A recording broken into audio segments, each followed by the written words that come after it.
বা কিভাবে কি করব, অনেক সময় দেখা যায় কি এটা অনেকে স্কিপ করে, তো আসলে এটা স্কিপ করার কিছুই নেই। আর হচ্ছে যেহেতু আমাদের এডমিশন টেস্টে আমাদেরকে কোনো প্রকার ক্যালকুলেটর ইউজ করতে দেয় না, যার কারণে দেখা যায় কি এই চ্যাপ্টার থেকে কোনো ম্যাথ আসে না, বেসিক টাইপের কোয়েশ্চেন গুলো করে থাকে। এখান থেকে আপনাকে কোনো ধরনের প্রেজেন্ট ভ্যালু থেকে ফিউচার ভ্যালুতে কনভার্ট করতে বলবে না, বা ফিউচার ভ্যালু থেকে প্রেজেন্ট ভ্যালুতে কনভার্ট করতে বলবে না, মানে কোনো ধরনের ম্যাথ আপনাকে দিবে না। কিন্তু ক্যালকুলেটর ইউজ করা যায় না, তাই মানে কোনো ধরনের বড় ম্যাথ বা ম্যাথ টাইপের কোনো কোয়েশ্চেন এখান থেকে থাকে না। তো আমাদেরকে মূলত যেটা করতে হবে সেটা হচ্ছে বেসিক গুলো আমাদেরকে একটু ক্লিয়ার করে রাখতে হবে এই চ্যাপ্টার থেকে। তাহলে দেখা যাচ্ছে এই চ্যাপ্টার থেকে যে প্রশ্নগুলো আসে সেগুলো আমরা সলভ করতে পারবো। হ্যাঁ, আমরা প্রথমে অর্থের সময় মূল্যের ধারণাটা দেখছি।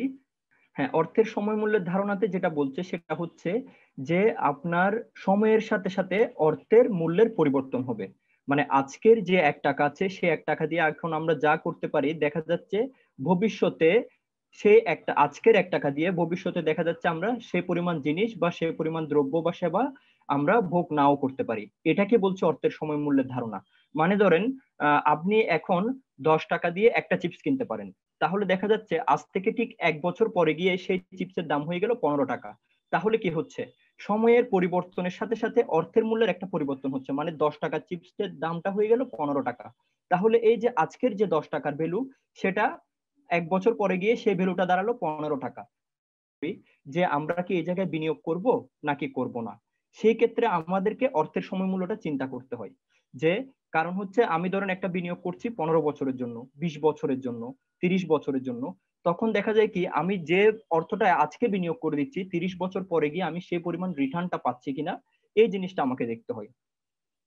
ফার্মের মূল্যায়ন বলতে ফার্মের যে শেয়ার আছে শেয়ারের মূল্যায়নটাকে বোঝায়। সব একটু মাথায় রাখবেন, অনেকে ফার্মের মূল্যায়ন নিয়ে কনফিউজড হয়ে যায়।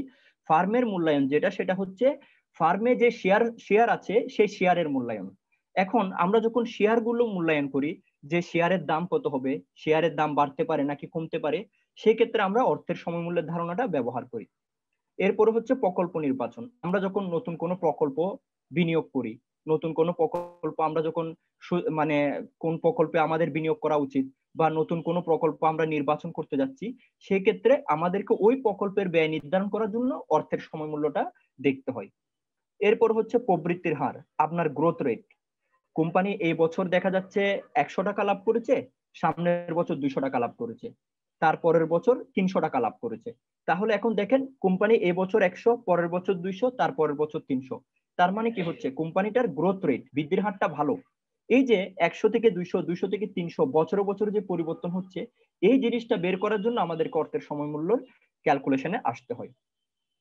হ্যাঁ, এখন আমরা যেটা দেখবো সেটা হচ্ছে অর্থের সময় মূল্যের প্রয়োজনীয়তা, মানে আমরা কেন অর্থের সময় মূল্যটা বিবেচনা করব, কেন করে থাকি। প্রথমে হচ্ছে অনিশ্চয়তা।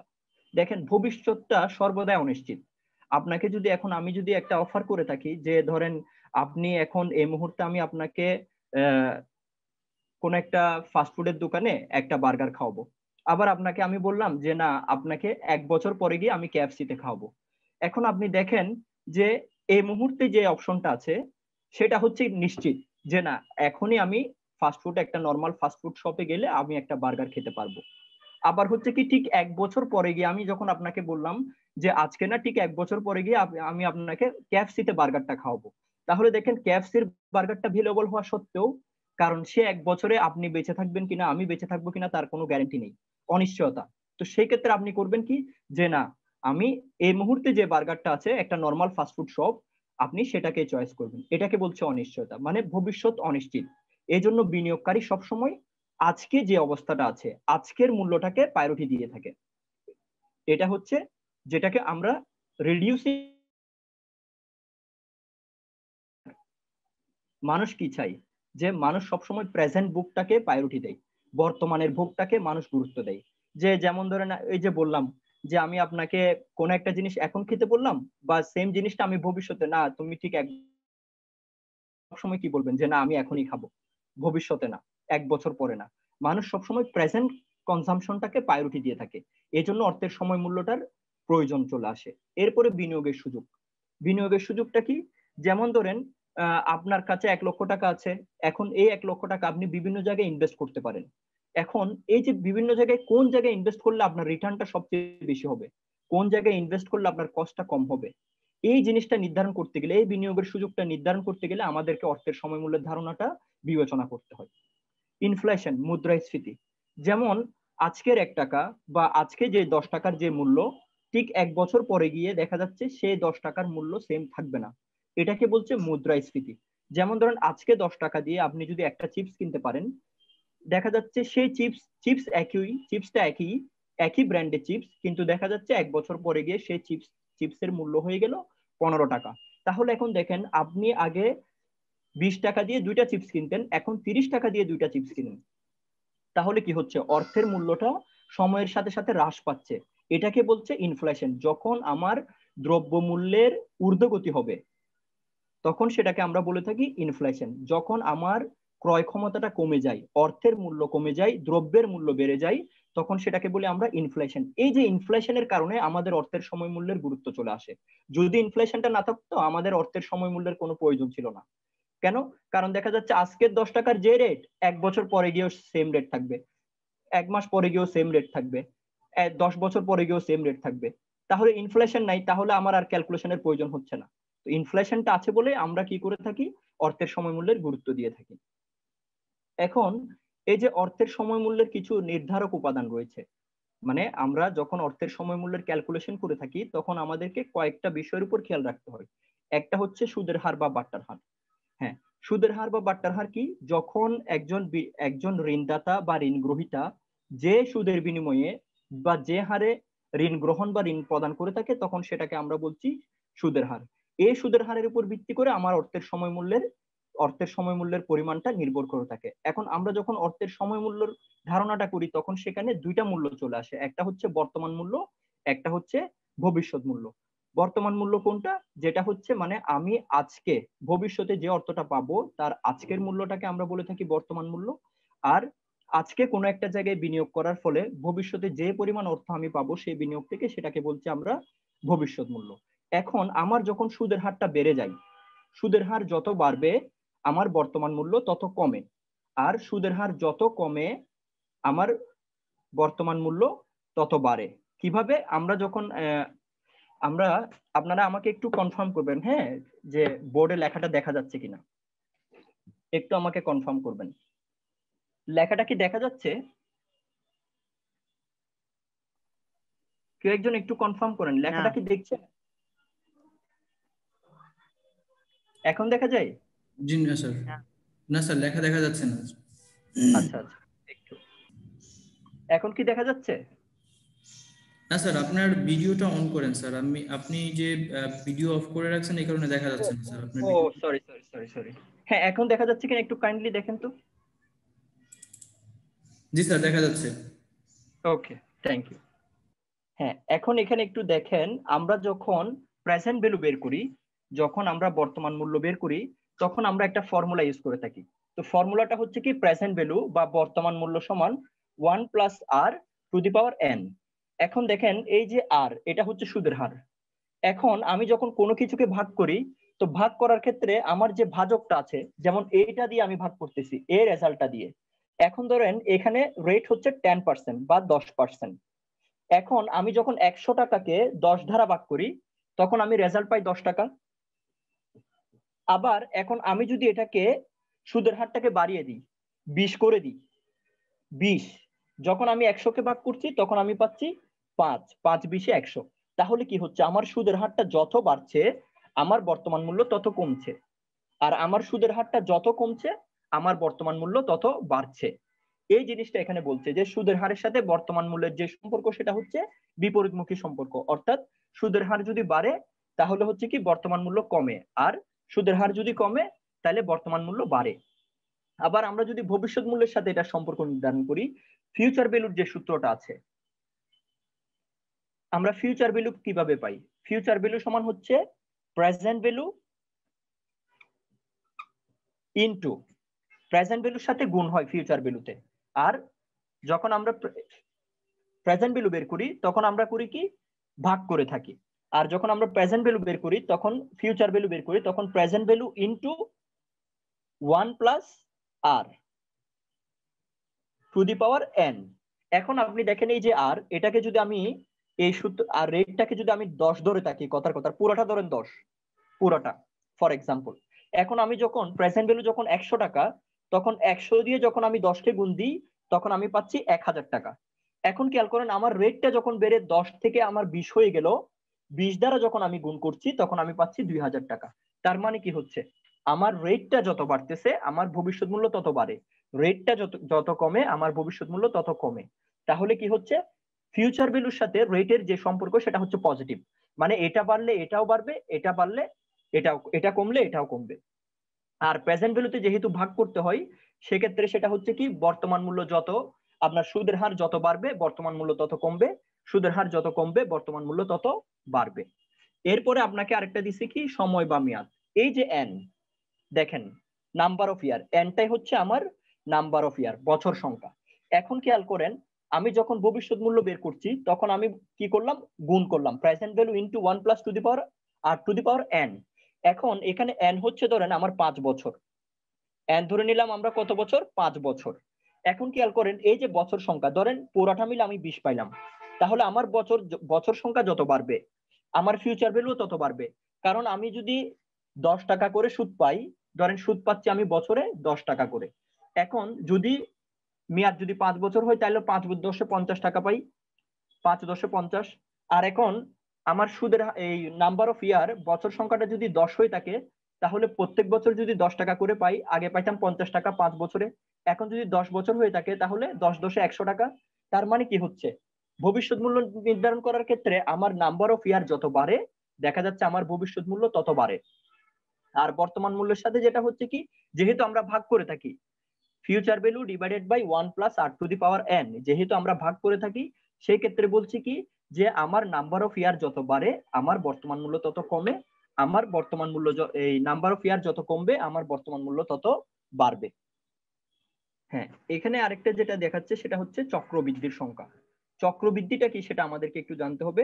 চক্রবৃদ্ধিতে যেটা বলছে সেটা হচ্ছে যে আমরা যখন সুদ আসলের উপর সুদ ধরে থাকি, আমরা যখন সুদ আসলের উপর সুদ, যেমন ধরেন 100 টাকা, সুদ হলো 110 টাকা। হ্যাঁ, একটু খেয়াল করবেন, যেমন ধরেন আপনার মূলধন হচ্ছে 100 টাকা, মূলধন হচ্ছে 100 টাকা। এখন এই 100 টাকার উপর আপনাকে সুদ দেয় 10 টাকা করে। তাহলে এখন এই যে একবার হচ্ছে 100 টাকা, এটা আপনার মূলধন 10% করে আপনাকে সুদ দেয়, তাহলে সুদ হচ্ছে 10 টাকা। এখন আপনি পরবর্তী বছর যখন আবার সুদ নির্ধারণ করবেন তখন এই যে মূলধন আর সুদ একসাথে যোগ করে যখন আপনি নির্ধারণ করবেন, যখন 110 টাকা, তার মানে সুদ যোগ আসল, সুদ আসলের উপর আবার যখন আপনি 10% সুদ ধরবেন তখন হবে 11 টাকা। তার মানে আমরা যখন সুদ আসলের উপর সুদ ধরতে থাকি, একটা নির্দিষ্ট সময় ধরে যখন সুদ আসলের উপর সুদ নির্ধারণ করি তখন সেটাকে আমরা বলছি চক্রবৃদ্ধি সংখ্যা, চক্রবৃদ্ধি সুদ। এখন এই চক্রবৃদ্ধিটা কিছু নির্ধারিত সংখ্যায় হতে পারে, যেমন ধরেন আপনাকে বলে দিল যে বছরে 2 বার, বছরে 3 বার, বছরে 4 বার। এভাবে করে কি হবে, চক্রবৃদ্ধির সংখ্যা যত বাড়তে থাকে আপনার ভবিষ্যৎ মূল্য তত বাড়তে থাকবে, আর চক্রবৃদ্ধির সংখ্যা যত কমতে থাকে আপনার ভবিষ্যৎ মূল্য তত কমতে থাকে। কেন? কারণ আপনি মাথায় রাখবেন যে আমরা যখন ফিউচার ভ্যালু করি তখন আমরা প্রেজেন্ট ভ্যালুকে গুণ করে থাকি। তো গুণ করতে গেলে দেখা যাচ্ছে কি বছর সংখ্যা, চক্রবৃদ্ধির সংখ্যা, সুদের হার এগুলো যত বাড়বে আপনার ভবিষ্যৎ মূল্য তত বাড়বে। পরীক্ষা অনেক সময় প্রশ্ন এভাবে আসে যে আমার যদি চক্রবৃদ্ধি সংখ্যা বাড়ে তাহলে ভবিষ্যৎ মূল্য কি হবে। আপনি মাথায় রাখবেন যে আমাদের ভবিষ্যৎ মূল্যের যে সূত্র সেটা হচ্ছে আমরা গুণ করে থাকি present value into 1 plus r to the power n. আমি যে একটু আগে যেটা বোর্ডে দেখালাম, তার মানে কি হচ্ছে যে আমি প্রেজেন্ট ভ্যালুকে ফিউচার ভ্যালু নির্ধারণ করার জন্য গুণ করে থাকি। গুণ করা মানে কি, বৃদ্ধি করা। তার মানে কি চক্রবৃদ্ধির সংখ্যা যত বাড়বে আপনার ভবিষ্যৎ মূল্য তত বাড়বে, আপনার সুদের হার যত বাড়বে আপনার ভবিষ্যৎ মূল্য তত বাড়বে, আপনার বছর বা মেয়াদ যত বাড়বে আপনার কি হবে, ভবিষ্যৎ মূল্য তত বাড়বে। আবার যদি বর্তমান মূল্য যখন আমরা করি, আমি সূত্রটা যে দেখালাম future value divided by 1 plus r to the power n, এখানে কি করে থাকি, এখানে হচ্ছে আমি ফিউচার ভ্যালুটাকে প্রেজেন্ট ভ্যালুতে কনভার্ট করার জন্য ভাগ করে থাকি। এই যে ভাগটা যে আমি করতেছি তার মানে এখন দেখেন আমার ভাজকটা যত বাড়বে আমার বর্তমান মূল্য তত কমবে। যেমন ধরেন আমি আগে 5 বছর দ্বারা ভাগ করতাম, এখন 10 বছর দ্বারা ভাগ করি, তাহলে কি বর্তমান মূল্যটা আরো কমে আসতেছে। এরপরে আমার দেখা যাচ্ছে সুদের হার যত বাড়বে, দেখা যাচ্ছে আগে 10% দ্বারা ভাগ করতাম, এখন 20% দ্বারা ভাগ করি, তাহলে কি আমার বর্তমান মূল্য তত কমবে। এরপরে হচ্ছে কি আপনার চক্রবৃদ্ধির সংখ্যা, দেখা যাচ্ছে আগে 7 দ্বারা ভাগ করতাম, এখন দেখা যাচ্ছে 20 দ্বারা ভাগ করছি। তার মানে কি আমার এই যে প্রেজেন্ট ভ্যালুতে দেখা যাচ্ছে কি বর্তমান মূল্যে যেটা বলছি সেটা হচ্ছে আমার চক্রবৃদ্ধির সংখ্যা, আমার মেয়াদ, বা দেখা যাচ্ছে আমার সুদের হার যত বাড়বে আমার বর্তমান মূল্য তত কমবে। আবার ভবিষ্যৎ মূল্যে যেটা হচ্ছে সেটা হচ্ছে কি চক্রবৃদ্ধির সংখ্যা, আপনার হচ্ছে বছর সংখ্যা, মেয়াদ যত বাড়বে আপনার ভবিষ্যৎ মূল্য তত বাড়বে। এরপরে যেটা বলছে 4 নম্বরে সেটা হচ্ছে মুদ্রাস্ফীতির হার বা ইনফ্লেশন রেট। মুদ্রাস্ফীতির হার এটা হচ্ছে কি ওই যে বললাম যে আপনার অর্থের মূল্য যখন কমে যায়, দ্রব্যের মূল্য যখন বেড়ে যায়, অর্থের মূল্যটা কমে যাবে, দ্রব্যের মূল্য বেড়ে যাবে, সেটাকে বলছে ইনফ্লেশন রেট। ফর এক্সাম্পল যেমন ধরেন আপনার মানে আমরা 4 জন একটা কাঁঠাল আছে, তো এখন দেখেন কাঁঠাল হচ্ছে একটা, কিনতে যাচ্ছে 4 জন, এখন প্রত্যেকের হাতে ধরেন 100 টাকা করে টাকা আছে, 100 টাকা করে আছে। এখন তাহলে কি হচ্ছে এই যে একটা কাঁঠালের মূল্য এটা কিন্তু 100 টাকার নিচে আসবে না, যেহেতু আপনাদের সবার কাছে 100 টাকা করে আছে। আর কিনতে পারবে কয়জন? একজন। আবার দেখা যাচ্ছে কি কাঁঠাল হয়ে গেছে 4টা, কাঁঠাল হয়ে গেছে 4টা, কিন্তু কিনতে যাচ্ছে একজন, যার পকেটে আছে ধরেন 10 টাকা।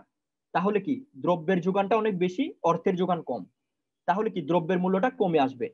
তখন দেখা যাচ্ছে কাঁঠালটা 3 টাকা, 4 টাকা, 5 টাকা, কারণ তার কাছে আরো 4টা কাঁঠাল রয়ে যাচ্ছে, তার সে সেল করবে একটা, তার কাছে আরো এক্সট্রা 3টা কাঁঠাল রয়ে যায়। তো দেখা যাচ্ছে কি যখন আমার দ্রব্যের যোগানটা বেড়ে যায়, দ্রব্যের যোগান বেড়ে যায়, অর্থের পরিমাণটা কমে যায়, তখন সেটাকে আমরা বলি মুদ্রা সংকোচন। আবার যখন দেখা যাচ্ছে কি অর্থের যোগানটা খুব বেশি, সবার হাতে অর্থ আছে, মানি সাপ্লাইটা অনেক বেশি, কিন্তু দেখা যাচ্ছে কি ওই পরিমাণ আমার প্রোডাক্ট সাপ্লাই নাই, আমার দ্রব্যের যোগানটা ওইরকম নাই, তখন দেখা যাচ্ছে সেক্ষেত্রে আমরা সেই অবস্থাটাকে বলে থাকি ইনফ্লেশন বা মুদ্রাস্ফীতি। এই যে প্রত্যেক বছর যে ইনফ্লেশন গুলো হচ্ছে, যেমন আমাদের বর্তমান মুদ্রাস্ফীতি কত, আমাদের বর্তমান ইনফ্লেশন রেট হচ্ছে 5.25। একটু খাতায় লিখে রাখেন, আমাদের প্রেজেন্ট যে ইনফ্লেশন রেট, আমাদের বর্তমান মুদ্রাস্ফীতির হার হচ্ছে আমাদের দেশে 5.25।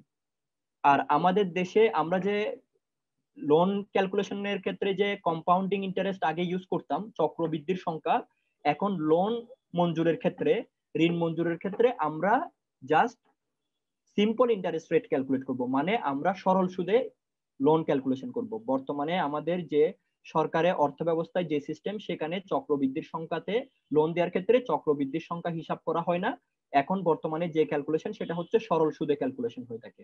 আর মুদ্রাস্ফীতির হার হচ্ছে আমাদের দেশে বর্তমানে 5.24 থেকে 5.25। হ্যাঁ, এবার হচ্ছে সময়রেখা। সময়রেখা হচ্ছে কি যখন আমি আমার যে বিনিয়োগ ক্ষেত্রটা আছে বা অর্থের সময় মূল্যের যে ধারণাটা আছে, সেটাকে যখন আমি একটা রেখার সাহায্যে প্রকাশ করি, তখন সেটাকে আমরা বলছি সময়রেখা। সেটা কিরকম হতে পারে?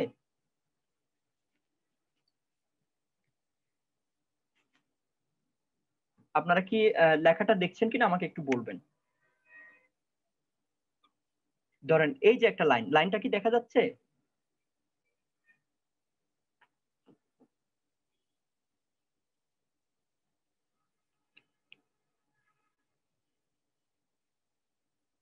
হ্যাঁ, লাইনটা কি দেখা যাচ্ছে? আমি একটা লাইন ড্র করেছি, দেখেন।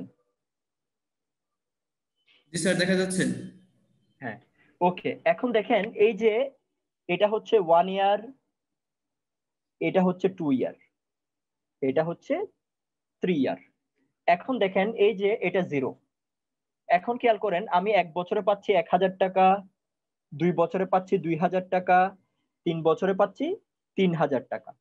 এই যে দেখেন আমি যখন আমার এই অর্থের সময় মূল্যটাকে যখন আমি একটা রেখার মাধ্যমে প্রকাশ করতেছি, যে 1 বছরে পাচ্ছি 1000, 2 বছরে 2000, 3 বছরে 3000, এটাকে বলছে অর্থের সময়রেখা।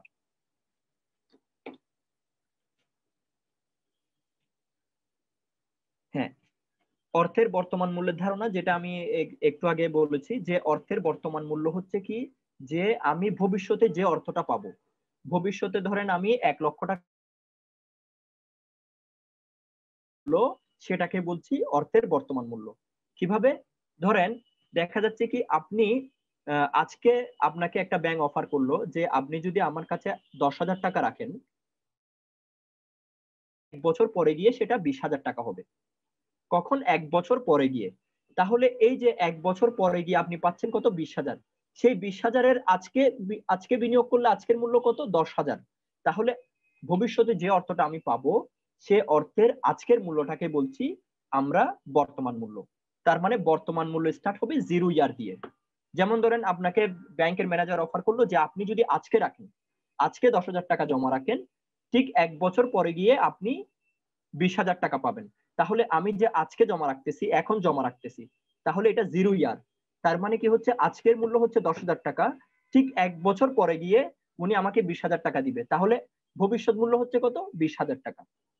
হ্যাঁ, এখন ওই যে যেটা বলছিলাম অর্থের মূল্যের যখন আমার বর্তমান মূল্য, কখন বর্তমান মূল্যটা আমরা কিভাবে পাই? বর্তমান মূল্য পাওয়ার ইয়াটা হচ্ছে কি যে প্রেজেন্ট ভ্যালু যখন আমরা ক্যালকুলেট করব তখন দেখা যাচ্ছে আমরা এভাবে ক্যালকুলেট করি, future value divided by 1 plus r to the power n। হ্যাঁ, এখন দেখেন ফিউচার ভ্যালু, ধরেন আপনার ভবিষ্যৎ মূল্য কত বললো উনি? 20,000 টাকা। যে আপনি যদি 20,000 টাকা জমা রাখেন আপনাকে 10% সুদে 2 বছর পরে এত টাকা জমা, মানে আপনি এত টাকা পাবেন। তাহলে এখন দেখেন উনি আমাকে বলছে 20,000 টাকা আমি পাবো। তাহলে এই ভবিষ্যতে যে অর্থটা আমি পাচ্ছি সেটা হচ্ছে আমার ফিউচার ভ্যালু, যে 20,000 টাকা। তাহলে উনি আমাকে কয় বছরের মধ্যে টাকাটা দিবে বললো? ধরেন 2 বছরের মধ্যে। তাহলে আমার নাম্বার অফ ইয়ার এন হচ্ছে 2 বছর। এরপরে বললো 5% ইন্টারেস্ট দিব উনি আমাকে। তাহলে আমার সুদের হার হচ্ছে 5%। তার মানে দেখেন আমি যখন প্রেজেন্ট ভ্যালু বের করি, প্রেজেন্ট ভ্যালু বের করতে গেলে দেখা যাচ্ছে আমি ভাগ করে থাকি, আমি রেট আর নাম্বার অফ ইয়ার দ্বারা ভাগ করে থাকি। তাহলে কি আমার নাম্বার অফ ইয়ার যত বাড়ে, আমার নাম্বার অফ ইয়ার যত বাড়বে আমার প্রেজেন্ট ভ্যালু তত কমবে। আবার আমার রেট যত বাড়বে আমার প্রেজেন্ট ভ্যালু তত কমবে। আর পরীক্ষায় আপনাকে কিন্তু কোনো ম্যাথ করতে দিবে না, যে এই ম্যাথটা আপনাকে করতে দিবে না। পরীক্ষায় আপনাকে যেটা দিবে সেটা হচ্ছে বেসিকটা, যে আপনার নাম্বার অফ ইয়ার বাড়লে বর্তমান মূল্য কি হয়, নাম্বার অফ ইয়ার কমলে বর্তমান মূল্য কি হয়, আপনার সুদের হার যদি বাড়ে বর্তমান মূল্যে কি হয়, সুদের হার যদি কমে তাহলে বর্তমান মূল্যে কি হয়। এই ধরনের কোয়েশ্চেন গুলো করে থাকে।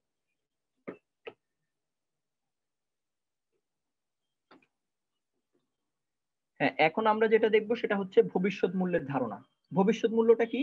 যে আমি আজকে যদি কোনো একটা জায়গায় বিনিয়োগ করে থাকি, কোনো একটা প্রকল্পে আজকে বিনিয়োগ করলে একটা নির্দিষ্ট সময় শেষে গিয়ে আমি যে পরিমাণ অর্থ সেই বিনিয়োগ থেকে পাই সেটাকে বলছি আমরা ভবিষ্যৎ মূল্য।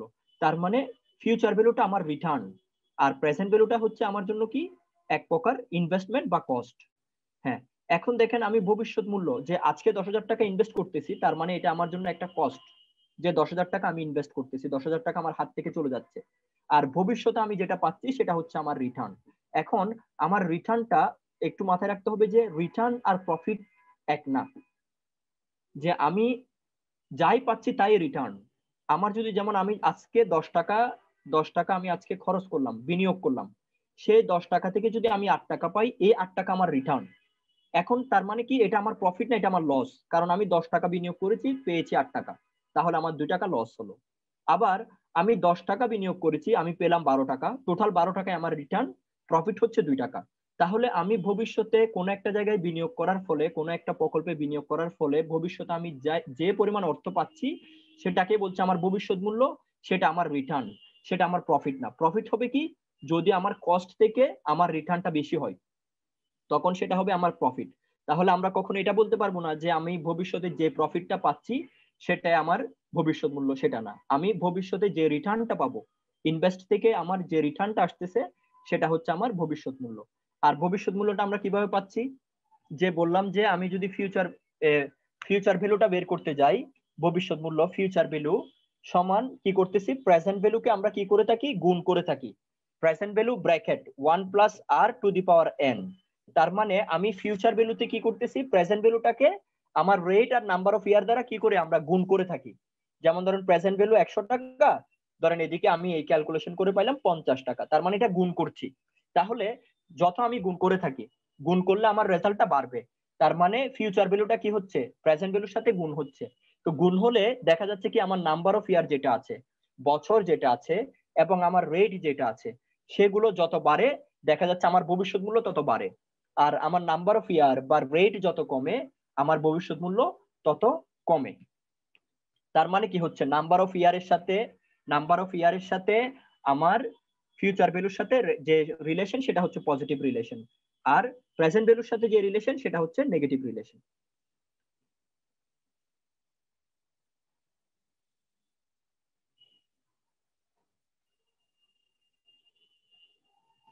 আপনাদের ইউনিট 1 নিয়ে কারো কোনো যদি কোয়েশ্চেন থাকে আপনারা কোয়েশ্চেন করেন।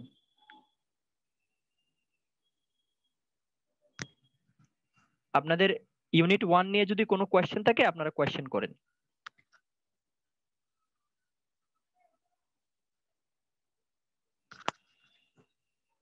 কারো কোনো কোয়েশ্চেন নেই?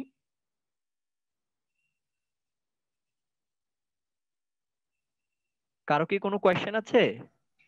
কয়েকটা এমসিকিউ প্র্যাকটিস করলে ভালো হতো শীটে। ও, কয়েকটা এমসিকিউ প্র্যাকটিস করতেন?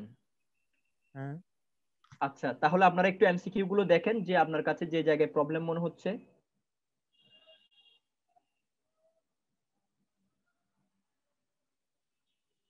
আচ্ছা, আমরা ইউনিট 2 তে আসি। হ্যাঁ, ইউনিট 2 তে যেটা বলছে সেটা হচ্ছে চক্রবৃদ্ধি। চক্রবৃদ্ধিটা কি? যে আমরা যখন কোনো বিনিয়োগের ক্ষেত্রে সুদ আসলের উপর সুদ নির্ধারণ করে থাকি তখন সেটাকে আমরা বলছি চক্রবৃদ্ধি। এটা এই যে সুদ আসলের উপর সুদ ক্যালকুলেশন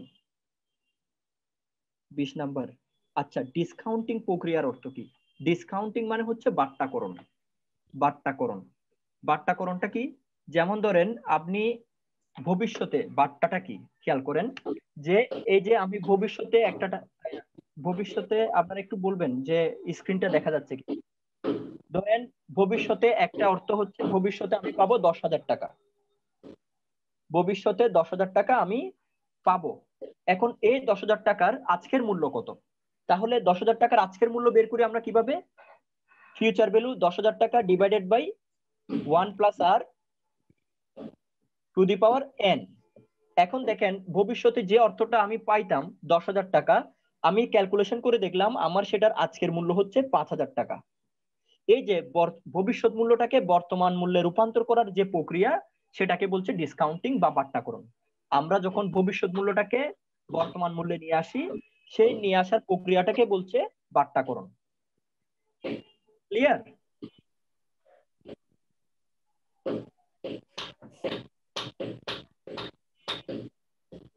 এনইউটি ডিইউ এগুলো একটু বললে ভালো হতো। আমরা আমরা যাব আমরা অ্যানুইটি যাব। হ্যাঁ, আমরা এখনো তো মাত্র ইউনিট পরবর্তীতে 1 ঠিক শেষ আছে, করছি। ঠিক আছে। না, এখানে একটা এমসিকিউ আছে এর জন্য বলছিলাম। জি জি জি, আমরা যাচ্ছি ওইদিকে। হ্যাঁ, এখন হচ্ছে চক্রবৃদ্ধি। চক্রবৃদ্ধিটা হচ্ছে কি, যখন আমরা সুদ আসলের উপর সুদ নির্ধারণ করে থাকি তখন সেটাকে আমরা বলছি চক্রবৃদ্ধি সুদ। যেমন ধরেন আপনাকে বললো যে 100 টাকা আপনি বিনিয়োগ করবেন, 10% আপনি সুদ পাবেন। তাহলে এখন খেয়াল করেন যে 100 টাকা বিনিয়োগ করার ফলে আপনি 10% সুদ পাচ্ছেন। তাহলে সুদ আসে কত? 100 টাকার উপর 10% 10 টাকা। তাহলে পরবর্তী বছর যখন আপনি সুদ ধরবেন 100 টাকার উপর না, 110 টাকার উপর সুদ ধরবেন। তাহলে এই যে সুদ আসলের উপর সুদ ধরার যে প্রক্রিয়া সেটাকে বলছে কম্পাউন্ডিং ইন্টারেস্ট বা চক্রবৃদ্ধি। এখন এই চক্রবৃদ্ধিটা আপনাকে কয়েকটা ভাবে হইতে পারে, যেমন আপনাকে বললো কোয়ার্টারলি, ত্রৈমাসিক, তার মানে বছরে আপনাকে 4 বার সুদ দিবে। তাহলে কি ঠিক 3 মাস পর পর আপনাকে সুদ দিচ্ছে, 3 4 12 মাস। এরপর আবার আপনাকে বলতে পারে কি semi semi annually. Semi annually মানে আপনাকে অর্ধবার্ষিক, মানে বছরে 2 বার করে সুদ দিবে, 6 মাসে একবার, পরের 6 মাসে একবার। তাহলে আপনি বছরে পাচ্ছেন 2 বার। এরপরে আপনাকে বলতে পারে কি যে মান্থলি, তার মানে কি প্রত্যেক মাসে আপনাকে সুদ দিবে। তাহলে 12 মাসে 12 বার আপনাকে সুদ দিবে। এই যে দেখেন, তাহলে আপনি বছরে একবার সুদ পেতেন সেটা এক ধরনের ক্যালকুলেশন, এখন আপনাকে বছরে 12 বার সুদ দিবে সেটা এক ধরনের ক্যালকুলেশন। এই যে কি হচ্ছে, তাহলে 12 মাসে যখন আপনাকে 12 বার সুদ দিচ্ছে তাহলে আপনি প্রত্যেক মাসে সুদটা ক্যালকুলেট করছেন। এই যে কি সুদ আসলের উপর যখন আমরা সুদ ধার্য করি তখন সেটাকে আমরা বলছি চক্রবৃদ্ধি সুদ। হ্যাঁ, আমি যে কথাটা বললাম সেটাই যে এখানে শিটে আছে। দেখেন এখানে 6 মাস অন্তর দিচ্ছে, 3 মাস অন্তর দিচ্ছে, 2 মাস অন্তর দিচ্ছে, 1 মাস অন্তর দিচ্ছে, 7 দিন অন্তর দিচ্ছে। আর যে এই যে বাট্টাকরণ একটু আগে যেটা দেখালাম, যে আমি বাট্টাকরণ হচ্ছে কি ভবিষ্যৎ মূল্যটাকে বর্তমান মূল্যে রূপান্তর। যে আমি ভবিষ্যতে 10,000 টাকা পাবো, তার আজকের মূল্যটা কি? তাহলে ভবিষ্যতে যে 10,000 টাকা পাচ্ছি তার আজকের মূল্যটা অবশ্যই কম হবে 10,000 থেকে। আজকের ভ্যালুটা সেটা তো আমি 2 বছর পরে 10,000 টাকা পাচ্ছি। এই যে ভবিষ্যৎ মূল্যটাকে আমি যখন আজকের মূল্যে কনভার্ট করছি তখন সেটাকে আমরা বলছি বাট্টাকরণ। সুদের হার, সুদের হার যেটা বললাম যে ঋণ গ্রহীতা বা ঋণদাতা যে হারে লেনদেন করে থাকে সেটাকে আমরা বলছি সুদের হার। এখন সুদের হারের মধ্যে কয়েকটা বিষয় আছে, যে একটা হচ্ছে সরল সুদ, যখন আমরা মূলধনের উপর সুদ ধরি, শুধুমাত্র মূলধনের উপর আমি সুদটা ধরবো। যেমন ধরেন আমার মূলধন 100 টাকা, আমি যদি 100 টাকার উপর সুদ ধরি তখন সেটাকে আমরা বলছি সরল সুদ। এই সরল সুদ প্রত্যেকবারই মূলধনের উপর ক্যালকুলেশন করা হয়। আমাদের বর্তমানে আমাদের যে এই ফাইন্যান্স মিনিস্টার ডিক্লেয়ার করছে যে যেহেতু আমাদের খেলাপি ঋণের পরিমাণ বেশি। খেলাপি ঋণ বুঝেন আপনারা? খেলাপি ঋণের পরিমাণ, খেলাপি ঋণটা কি? যে খেলাপি ঋণ হচ্ছে কি যখন আমরা ঋণ পরিশোধে অক্ষম হই সেটাকে বলছি খেলাপি ঋণ। ধরেন আপনি ঋণ দিয়েছেন 1 কোটি টাকা, দেখা যাচ্ছে কি নির্দিষ্ট সময়ে যাকে ঋণ দিয়েছেন উনি পরিশোধ করতে পারেনি, তো সেটাকে বলছে আমরা খেলাপি ঋণ। এই যে খেলাপি ঋণের পরিমাণটা কমানোর জন্য আমাদের ফাইন্যান্স মিনিস্টার ডিক্লেয়ার করেছে যে আমাদের এখন থেকে আর কোনো ধরনের চক্রবৃদ্ধিতে সুদ ধরা হবে না, আমাদের সরল সুদের উপরই আমাদের সুদ ক্যালকুলেশন করব, সুদ আসলের উপর সুদ না। আর চক্রবৃদ্ধি সুদটা কি? যে যখন আমরা সুদ আসলের উপর সুদটা ধার্য করি, যে 100 টাকার সুদ 10 টাকা, এখন যখন আমি সুদ ধার্য করব পরবর্তীতে তখন 100 টাকার উপর ধরবো না, তখন 110 টাকার উপর ধরবো। এরপরে নামিক সুদের হার, নমিনাল ইন্টারেস্ট রেট। নামিক সুদের হারটা কি? চুক্তিপত্রে যে সুদের হারটা উল্লেখ থাকবে। যেমন ধরেন ঋণদাতা এবং ঋণ গ্রহীতার মধ্যে চুক্তি হলো যে 10% করে সুদ দিবে 3 মাস পর পর। তাহলে খেয়াল করেন যে 3 মাস পর পর 10% করে। এই যে 10%টা যে চুক্তিতে উল্লেখ আছে সেটাকে আমরা বলছি নামিক সুদের হার। আরেকটা হচ্ছে কার্যকরী সুদের হার, ইফেক্টিভ ইন্টারেস্ট রেট। আর ইফেক্টিভ ইন্টারেস্ট রেটটা হচ্ছে কি? প্রকৃতপক্ষে ঋণ গ্রহীতা ঋণদাতাকে বা ঋণদাতা ঋণ গ্রহীতাকে যে সুদ প্রদান করে যে হারে, সেটাকে বলছি আমরা কার্যকরী সুদের হার।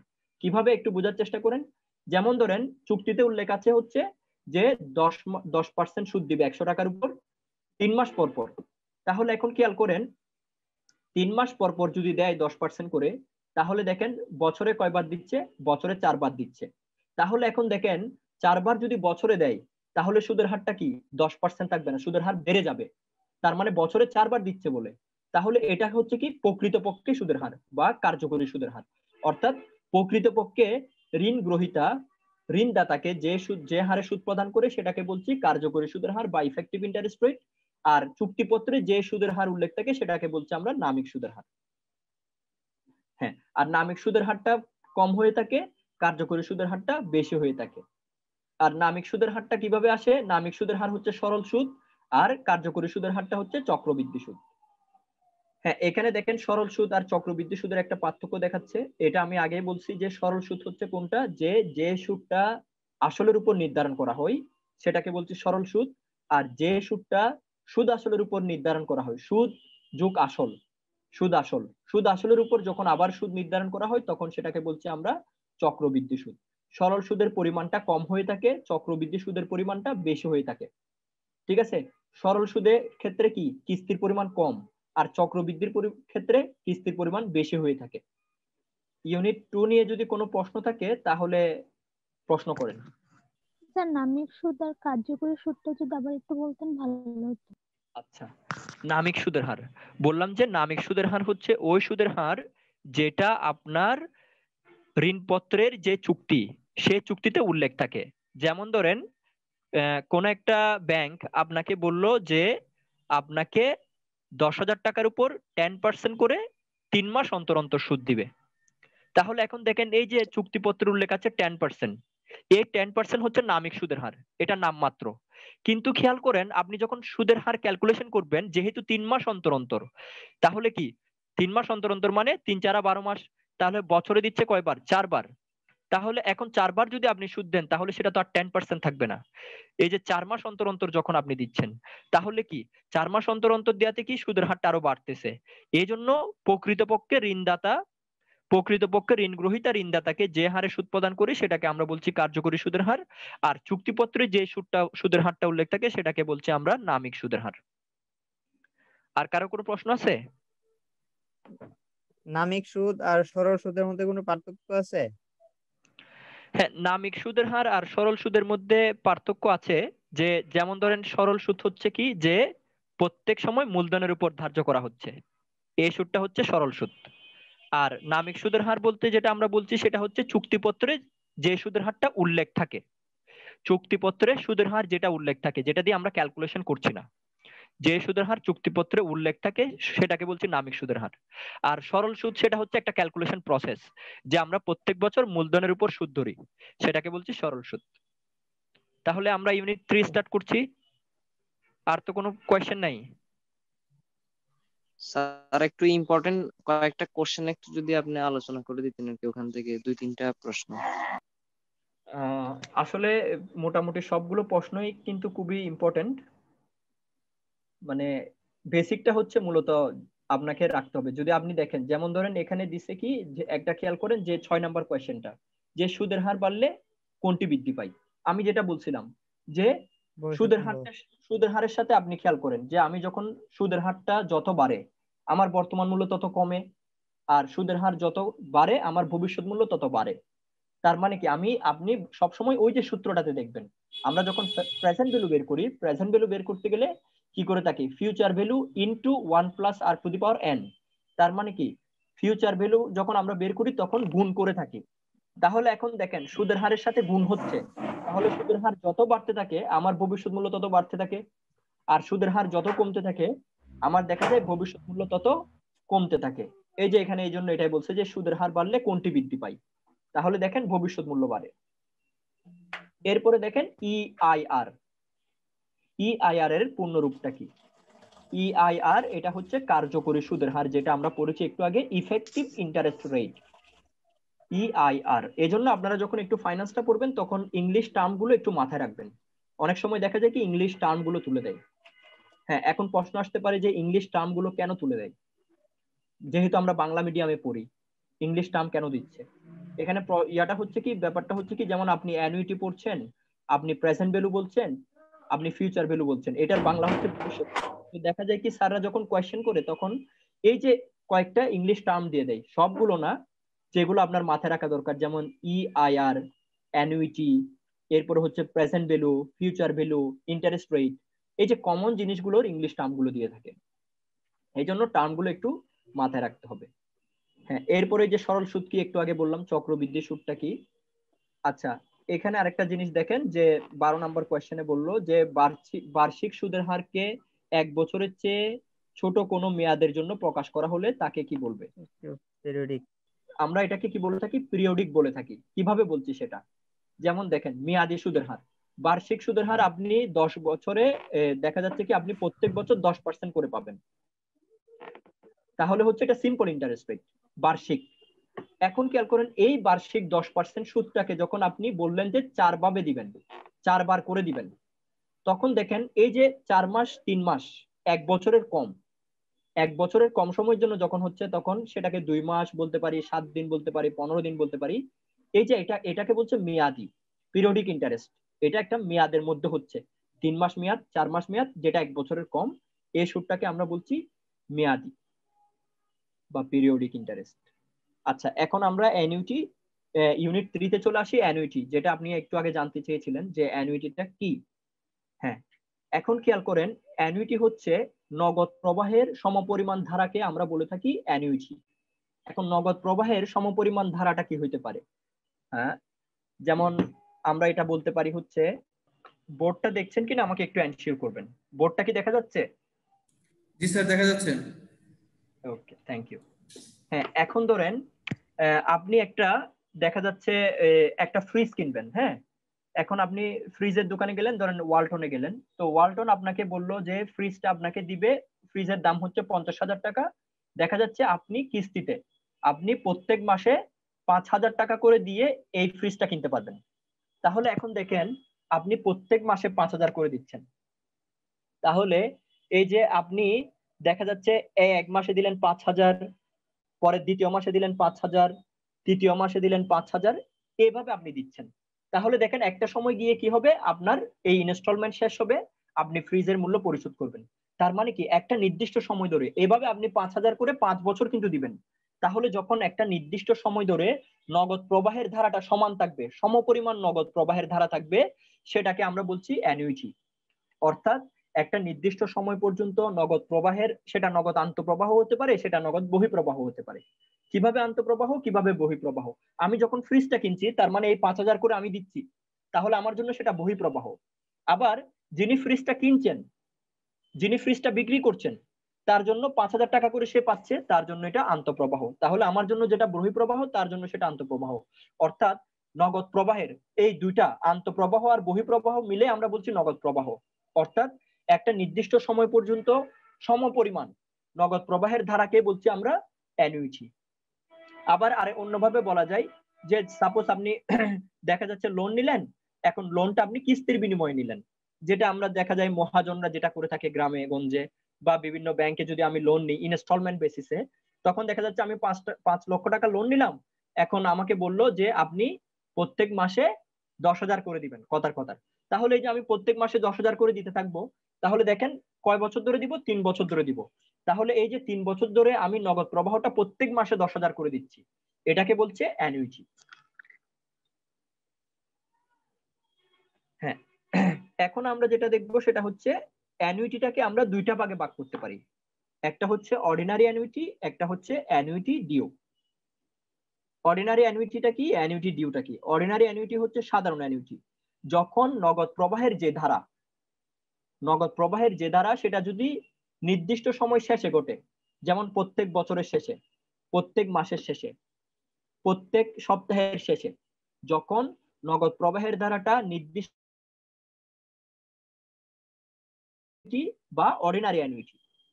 আর অগ্রিম অ্যানুইটি হচ্ছে কি, যখন নগদ প্রবাহের ধারাটা নির্দিষ্ট সময়ের শুরুতে, যেমন আপনি ফ্রিজ কিনতে গেলেন, ওখানে আপনাকে বললো যে আপনি প্রত্যেক মাসের শুরুতে, যেমন জানুয়ারি মাসের শুরুতে আপনাকে ইনস্টলমেন্ট দিয়ে দিতে হবে, ফেব্রুয়ারি মাসের শুরুতে আপনাকে ইনস্টলমেন্ট দিয়ে দিতে হবে, মার্চের শুরুতে আপনাকে ইনস্টলমেন্ট দিয়ে দিতে হবে, তখন সেটাকে আমরা বলছি অ্যানুইটি ডিউ বা অগ্রিম অ্যানুইটি। মানে এখনো মেয়াদ শেষ হয়নি, মেয়াদের আগে আমাকে দিতে হবে। ফ্রিজ কিনলাম, জানুয়ারি মাস শেষ, জানুয়ারি মাসের টাকা দিলাম, ফেব্রুয়ারি মাস শেষ, ফেব্রুয়ারি মাসের টাকা দিলাম, তাহলে সেটা হচ্ছে কি সাধারণ অ্যানুইটি। যেমন এখন আমরা যদি একটু এক্সাম্পল দিই, যেমন ঢাকা শহরে যদি আপনি বাড়ি ভাড়া নেন, খেয়াল করবেন যে বাড়ি ভাড়াগুলো বলা হচ্ছে কি প্রত্যেক মাসের 10 তারিখের মধ্যে দিতে হবে। তার মানে মাস এখনো শেষ হয়নি, বাড়ি ভাড়া হচ্ছে 12,000 টাকা, 20,000 টাকা। খেয়াল করেন মাস এখনো শেষ হয়নি, দেখা যাচ্ছে কি আপনি কি করলেন, প্রত্যেক মাসের 10 তারিখের মধ্যে বাড়ি ভাড়াটা দিতে হচ্ছে। তাহলে এখন খেয়াল করেন যে প্রত্যেক মাসের শুরুতে আমি বাড়ি ভাড়াটা দিয়ে দিচ্ছি, এটা হচ্ছে আমার জন্য অগ্রিম অ্যানুইটি। আবার আপনি গ্যাস বিলটা দেখেন, পোস্ট পেইড গ্যাস বিল, এই মাস শেষ করলেন, এই মাস ইউজ করলেন, পরের মাসে গ্যাস বিলটা দিচ্ছেন। তার এখন আমি যদি সাধারণ অ্যানুইটি আর অর্ডিনারি অ্যানুইটির মধ্যে, এই অ্যানুইটি ডিউর মধ্যে, মানে সাধারণ বার্ষিক ভিত্তি আর অগ্রিম বার্ষিক ভিত্তির মধ্যে যদি একটু মেইন বেসিক যেটা মূল পার্থক্য, সেটা হচ্ছে সাধারণ অ্যানুইটি গুলো প্রত্যেকটা মাসের শেষে বা সময়ের শেষে সংগঠিত হয়, আর অগ্রিম অ্যানুইটি গুলো সময়ের শুরুতে সংগঠিত হয়। সাধারণ অ্যানুইটিতে অ্যানুইটির পরিমাণটা কম হয়ে থাকে, যেহেতু এটা মাসের শেষের দিকে যাচ্ছে। আর অগ্রিম অ্যানুইটিতে দেখা যাচ্ছে কি অর্থের পরিমাণটা বেশি হয়ে থাকে। কিভাবে? ধরেন আপনি যদি জানুয়ারি মাসের শুরুতে দেন, প্রত্যেক মাসের শুরুতে যখন আপনি দিয়ে যাচ্ছেন, তখন দেখবেন আপনার যে ইনস্টলমেন্টের যে হার, যে পরিমাণটা হচ্ছে, আবার আপনি যদি সাধারণ অ্যানুইটিতে মাসের শেষে দেন, তখন দেখা যাচ্ছে তার পরিমাণটা কম হচ্ছে, অর্থাৎ একটা ইনস্টলমেন্ট কম হয়ে থাকে। অগ্রিম অ্যানুইটিতে একটা ইনস্টলমেন্ট বেশি হয়, যেহেতু শুরুতে দিয়ে দিতে হচ্ছে, মাস এখনো শেষ হয়নি, শুরুতে দিয়ে দিতে হচ্ছে, জানুয়ারি মাস আসার আগে আপনাকে একটা পেমেন্ট দিতে হচ্ছে। তো দেখা যাচ্ছে কি এটাতে একটা ইনস্টলমেন্ট বেশি হয়, যার কারণে অর্থের পরিমাণটা বেশি থাকে। আর অ্যানুইটি ডিউ বা সাধারণ অ্যানুইটিতে দেখা যায় অর্থের পরিমাণটা কম হয়, যেহেতু এটা মাসের শেষে হয়ে থাকে। আর আপনাকে সাধারণ অ্যানুইটি বা অ্যানুইটি ডিউর কোনো ম্যাথ করতে দিবে না, আপনাকে কোনো ম্যাথ সলভ করতে হবে না। আপনার কাছ থেকে যে কোয়েশ্চেনটা আসতে পারে সেটা হচ্ছে এই যে সাধারণ অ্যানুইটিটা কি হতে পারে বা অগ্রিম অ্যানুইটিটা কি হতে পারে, এই ধরনের। যেহেতু কোনো ক্যালকুলেটর ইউজ করা যায় না, আমাদেরকে কোনো ধরনের ম্যাথ এখান থেকে সলভ করতে বলবে না। হ্যাঁ, এখন আরেকটা জিনিস, সেটা হচ্ছে ঋণ পরিশোধ সূচি। ঋণ পরিশোধ সূচিটা কি? হ্যাঁ, আমরা যখন লোন নিয়ে থাকি, এখন এই লোনটা, লোনের মূল্য, লোনের সুদ, লোনের ইনস্টলমেন্ট, অর্থাৎ ঋণের পরিমাণ, ঋণের সুদ এবং ঋণের কিস্তি যে তালিকায় আমরা প্রদর্শন করে থাকি সেটাকে বলছি আমরা ঋণ পরিশোধ সূচি বা লোন রিপেমেন্ট শিডিউল। আবার বলছি যে আমরা যে তালিকার মধ্যে ঋণের পরিমাণ, ঋণের সুদ, ঋণের কিস্তির পরিমাণ, ঋণের মোট মূল্য ইত্যাদি থাকে সেটাকে আমরা বলছি ঋণ পরিশোধ সূচি। হ্যাঁ, এখানে একটা জিনিস দেখার, সেটা হচ্ছে এই একটা জিনিস আপনাকে দেখতে হবে, এটা মাঝে মধ্যে ক্যালকুলেশন করতে বলে রুল 72, বিধি 72। হ্যাঁ, বিধি 72টা কি? সেটা হচ্ছে কি, আমরা যখন দেখা যাচ্ছে 72 কে ধরে যখন আমি সময় দিয়ে ভাগ করি তখন আমি সুদের হারটা পাই। যেমন ধরেন, খেয়াল করেন যে 72 কে দিয়ে যখন আমি নাম্বার অফ ইয়ার ভাগ করি বা রেট কে ভাগ করি আমি নাম্বার অফ ইয়ার পাচ্ছি। কিভাবে ধরেন, একটু খেয়াল করেন। ধরেন আপনার হচ্ছে সুদের হার হচ্ছে 6, এখন আপনাকে বছর বের করতে বলছে রুল 72 অনুসারে। বলল যে রুল 72 অনুসারে সুদের হার যদি 6 হয়ে থাকে তাহলে বছর সংখ্যা কত, এই ধরনের ক্যালকুলেশন আমাদেরকে করতে দেয় পরীক্ষায়। যেহেতু এটা ক্যালকুলেটর ছাড়া করা সম্ভব, সেহেতু আমাদেরকে অনেক সময় পরীক্ষায় দিয়ে থাকে যে রুল 72 অনুসারে আমার সময়ের পরিমাণটা কত হবে বা সুদের হারটা কত হবে। বোর্ডটা কি দেখা যাচ্ছে? জি স্যার। ওকে, দেখা যাচ্ছে। হ্যাঁ, এখন দেখেন যে আমি রুল 72, এটা কিন্তু অনেক সময় দিয়ে থাকে, এই আমাদের অন্য কোনো ম্যাথ আমাদেরকে করতে দেয় না। দেখা যায় কি, যেহেতু এটা ক্যালকুলেটর ছাড়া পসিবল সেজন্য এটা দিয়ে থাকে। প্রশ্নটা কিভাবে হচ্ছে, যে প্রশ্নে বলছে যে ধরেন আপনাকে কালকে পরীক্ষার প্রশ্ন এমন আসলো যে বিধি বা রুল 72 অনুসারে সুদের হার 6% হলে সময়ের পরিমাণ কত। এখন আমরা সেটা কিভাবে বের করব, সময়টা কিভাবে বের করব? আমরা বিধি 72 এটা বলে দিবে। তাহলে এখন দেখেন, আমরা যদি সেটা বের করতে যাই, আমার কাছে কি চাইছে, সময়ের পরিমাণ, মেয়াদ, তাহলে n হচ্ছে নাম্বার অফ ইয়ার। তাহলে এখন দেখেন 72 দিলাম উপরে, এরপরে আমাকে বললো কি সুদের হার 6%, পরীক্ষায় বলে দিল সুদের হার 6%। তাহলে রেট দ্বারা ভাগ করব আমরা। তাহলে সূত্রটা হচ্ছে n = 72 ডিভাইডেড বাই r। তাহলে এখন যেহেতু আমাকে প্রশ্নে বিধি বলে দিল 72, সেজন্য আমি 72 পেয়ে গেলাম, এখানে মুখস্থ করতে হবে না, 72 আমি পেয়ে গেলাম প্রশ্নেই, এবং আমি রেট পেয়ে গেলাম, প্রশ্নে বললো 6%। তাহলে 6 দ্বারা ডিভাইড করব। তাহলে এখন দেখেন 6 12 কত, 72। তাহলে আমার নাম্বার অফ ইয়ার হচ্ছে কত, 12 বছর। আবার আমাকে এভাবে বলতে পারে বিধি 72 অনুসারে বা বিধি 72 অনুসারে বললো যে মেয়াদের পরিমাণ 12 বছর, তাহলে সুদের হার কত। সেক্ষেত্রে সেম, এখন আর দ্বারা ভাগ করছি, তখন আমি কি দ্বারা ভাগ করব, এন দ্বারা ভাগ করব আর বের করার জন্য। এখন আর বের করছি, রেট বের করছি। তাহলে এখন দেখেন 12 বছর পাইলাম, তাহলে 12 দ্বারা ভাগ করি, তাহলে রেটটা পাচ্ছি কত, 6%। এটা কিন্তু পরীক্ষায় দিতে পারে, যেহেতু এটা ক্যালকুলেটর ছাড়া পসিবল, যে এই ক্যালকুলেশন করার জন্য কোনো ক্যালকুলেটরের প্রয়োজন হয় না। আর বিধি রুল 69 সেম এভাবে ক্যালকুলেট করি আমরা, হয় রেট বের করি, না হয় আমরা কি বের করি, হয় মেয়াদের পরিমাণটা বের করি, যে আমার মেয়াদ কত। এভাবে আপনাকে পরীক্ষায় দিতে পারে এই দুইটা জিনিস। হ্যাঁ, এখন আপনি যদি 69 এ ক্যালকুলেট করি, তখন সেক্ষেত্রে হয় কি, আমাদের যে ইকুয়েশন সেটা হচ্ছে 0.35 প্লাস ডিভাইডেড বাই সুদের হার। হ্যাঁ, যেমন দেখেন, ধরেন আপনার সুদের হার হচ্ছে 10%, আর উপরে হচ্ছে 69, আর প্লাস 0.35টা প্লাস হবে। হ্যাঁ, এখন অনেক সময় দেখা যায় কি, যদি ক্যালকুলেটর দ্বারা পসিবল না হয়, বা তখন এই টাইপ থেকে কোয়েশ্চেনটা আসে না, বেশিরভাগ আসে 72 থেকে।